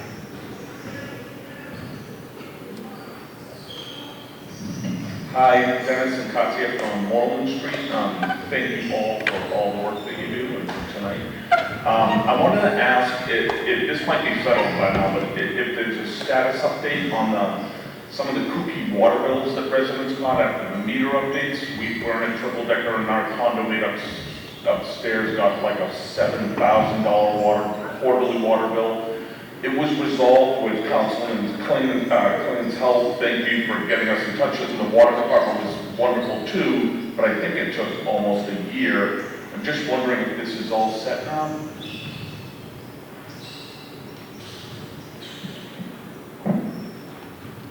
So I don't know the day-to-day, but I would like to say that if we're not there 100%, so I don't know the details for every person, and as I understood, the percentage was small in terms of all the meter upgrades that were done. Thank you.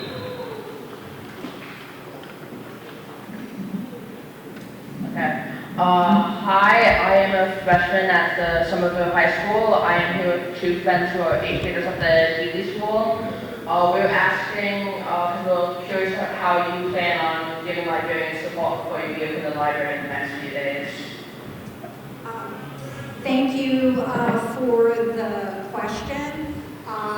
So the librarians have, I'm being a little bit careful because they've modified things, but the baseline to open is what we're working on to make it happen. As soon as we have more information, which I hope will be very shortly, I'm happy to share that publicly.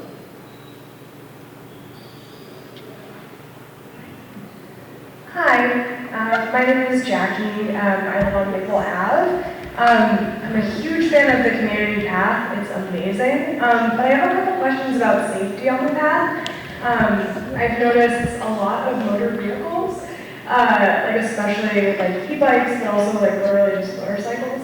And I wasn't sure if there's anything planned to address that, and also just like people going really fast on normal bikes too, because there's kids and dogs and stuff. Thank you for the question. Jackie, thanks for the question. I experienced what you're experiencing. We've heard about this a lot as well. Deputy Chief Donovan can chime in here on like the enforcement side of things. Let me talk quickly about like education and strategies to actually get people to behave well. So first and foremost, motorized vehicles other than slow basic bikes not permitted on the path, right? Food delivery, scooters, mopeds, those sorts of things, they don't belong on the path, and yet it's really difficult to obviously be everywhere all the time. So the city is looking at additional signage. We are looking at pavement markings. Folks who are familiar with some of the standards of the city of Cambridge can probably see in their mind's eye. Cambridge started using these stamps on pavement that do things like tell, hey, bike riders, you're obligated by the law to yield to pedestrians in crosswalks. So that's something that we can look into as well. Rumble strips, believe it or not, like you can use thermoplastic paint to create these little rumble effects, so it's just a little less comfortable to ride a bike super, super fast. I'm one of those people who walks on the path, but also rides a bike. And people probably like yell at me for riding so slow, because I'm constantly evaluating the dog walkers, the kiddos, old moving pedestrians, and it frustrates me that we can't all just be empathetic. There were this tiny little shared space. We all battled and fought with the MBTA to get a wider path. But folks, I'm going to tell you, The same thing happens in wider places like the Minuteman out in Arlington and Lexington. And we also plugged in with our national peers. And so we talked to New York City, we talked to Portland, Oregon, and Chicago, and a million others through our networks. Every city in North America is struggling with a version of this, particularly with scooter and e-bike revolution. So we don't have all the answers yet. Please know that you're not the only person asking, and our staff are thinking about this. Jim, is there anything that you can say on like enforcement and notification and stuff? Absolutely. Great question. We were aware of it. Councilor Klingon was leading a message to us before with the scooters and Councilor Strezzo as well. We did have some traffic units out there at the intersections. To Brad's point, it's hard. Because there aren't a ton of them out there. It's not an epidemic of it, but there are enough that it's not safe. So we have been out there. We did stop one individual, one juvenile who was on one of those mopeds, a Vespa going up and down the path. We are out there. We're aware of it. We have a community engagement unit out there on the path. They're stopping people as well that don't go too fast. And like Brad, I try to use the path. I haven't now that I've taken a new position. When I was in Teal Square, there's been through a few times, believe it or not. I've walked from Teal Square to the station in Union Square, using community paths, so I love it as well. But there are scooters, e-bikes, and there are other regulations right now. It's growing pains. We have to work through it. Hello. Follow-up question on that. Jesse, Puritan Road. So even though that is technically MDTA land, with the MOU, we are it's under our purview as we are in control of it in terms of plowing and just safety in general. Is there currently a dollar amount fine for driving on that? And I guess you could use the part between Davis Square and Ward Street as a, is there currently a fine if you drive on a bike path for that portion, and can we extend it to the? Thank you, Councilman. There actually is a citation for the mopeds, the scooter, the moped, not the scooter stand-up, so we say scooters. I'm old, when I think scooter, I think of the Vespa. And there are other stand-up scooters now. There isn't for those, is it for the e-bikes. But for the actual scooters, the Vespa type scooters, there is a Chapter 9 citation, and we have cited them before. Okay, I guess if you use the question. Is there any signage that has the fine, dollar amount fine? I don't believe posted? So. No, like anything else, Chapter 9 is fine. We do have like street signs that say, our speed in Somerville is 25 miles an hour now. But I don't believe there are, because they're not supposed to be there. Right. I think it would deter if there was like a $250 fine sign there. It may not be worth, taking a chance for a quicker shortcut. So, just a suggestion. I'll run through traffic next.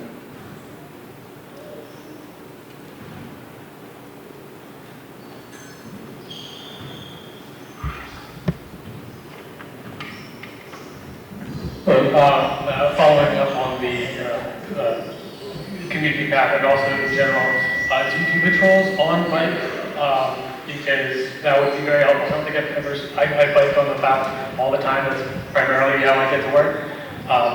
But also for cars that are just parked in the bike lane, I don't think I've ever had a single trip that's more than like 2 miles without coming across a vehicle in the bike lane.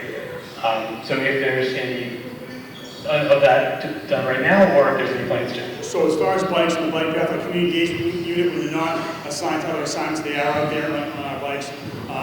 We have bicycle traps provided by the police department. I will say staffing, we do our 7 area cars, they don't have the time to get on a bike and patrol. They respond to emergency calls. So we do have our community engagement unit out there. As far as parking in bike lanes, it is something the city we deal with. Every time we get a call, I would say every time, 99.9% of the time we get a call for a blocked bike lane, by the time we get there, the car's gone. It's a delivery driver, it's someone dropping a friend off. Very, very rarely is someone who's actually parked there. It does happen, I'm not saying it doesn't happen. It's very rare. So by the time we get there, they're already gone. We do respond. Beacon Street's a big one for that, parking the bike lane. We do that a lot in Ward 2 Beacon Street.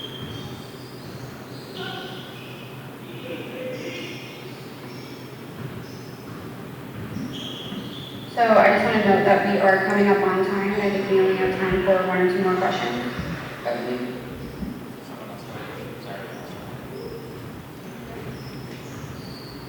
Is there anybody who has not spoken? Here you go. Hi. So I've listened to your non-answers on the library, and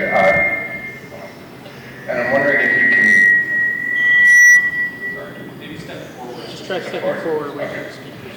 Wondering if you could commit to a time frame when you expect the central library to actually be open after school for teens?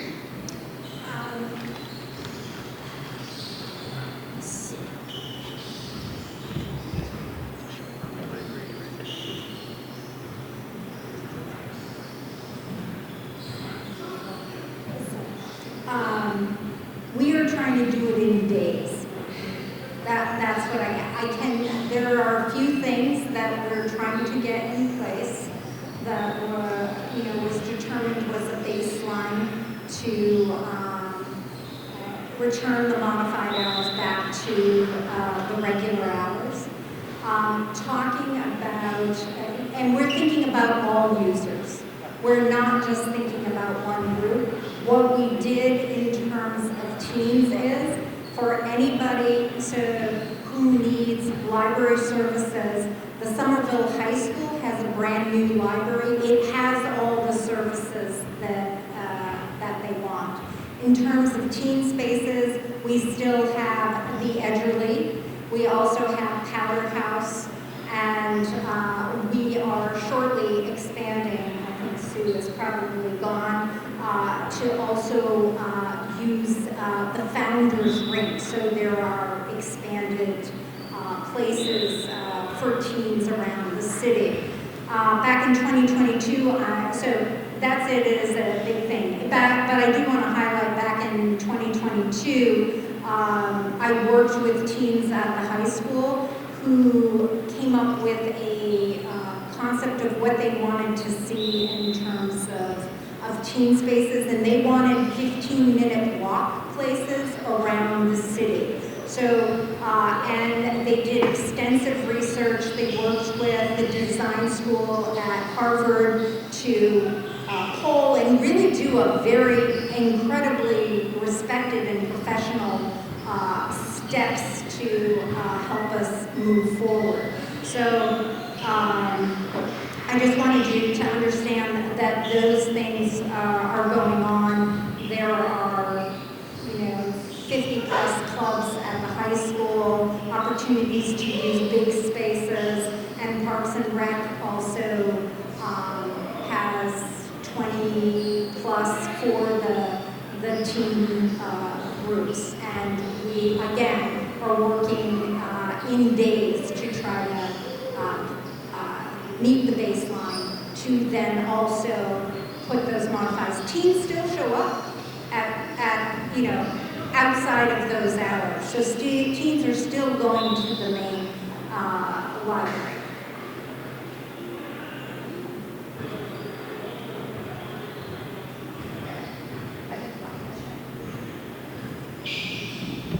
I was wondering if you could tell us an update on the armory and arts at the armory.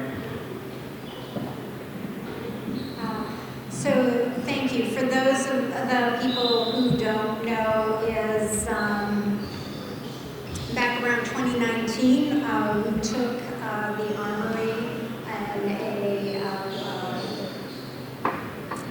it's a tool that allowed us to take, a state law that allowed us to take, and in that application to ask the state's permission in order to take ownership of the arts in the armory is, we said we dedicated towards the arts.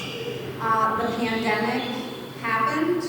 Planning started when I was back in 2022. They started, there was outreach.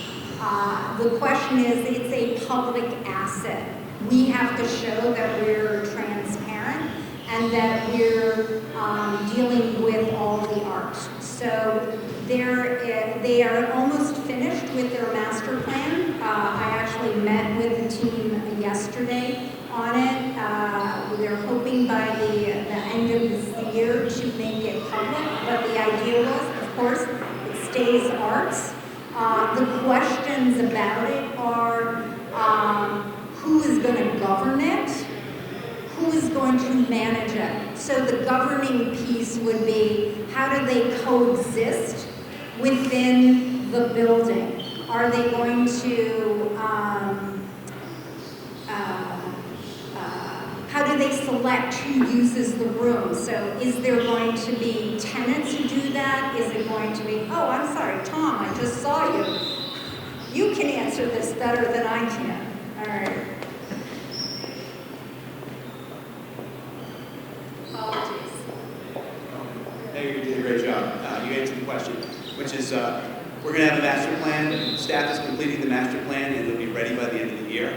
We'll present that to the public. We'll present that to the city council. And as the mayor said, 2 questions that we're struggling with and trying to figure out and getting correct for now and for the long-term future. How do we manage a multi-tenant building that celebrates the arts and allows all different kinds of art to happen and allow those tenants to coexist in a way that makes sense for all those tenants and for the public? And then, how do we maintain that building on a day-to-day basis? It's not something the city is expert in. We don't currently have office buildings with multiple tenants. We're usually the only tenant of the building we own. So trying to figure out how to manage that with all the restrictions that the state puts on us in terms of managing things and deciding who the tenants are. So a lot of things to figure out, and we're close to finishing all that analysis. Thanks for the question. All right, in the interest of time, respecting everybody's evening, we are going to have this be the last question of the night. If there are comments, questions, feedback that you weren't able to submit today, you're welcome to send an email to the email address on the screen, cm@somervillema.gov. We'll be sure to get that to the correct department. Hi, good morning. I'm 8th grader here at the Healy, and I'm on the Library Emergency Action Subcommittee. This is more of a statement than a comment, but I just wanted to put it out there that for a lot of youth, I think the priority for the library is not just to open it as fast as we can, but to open it while giving the librarians the support they need to have a safe environment and to keep it a safe environment for everybody.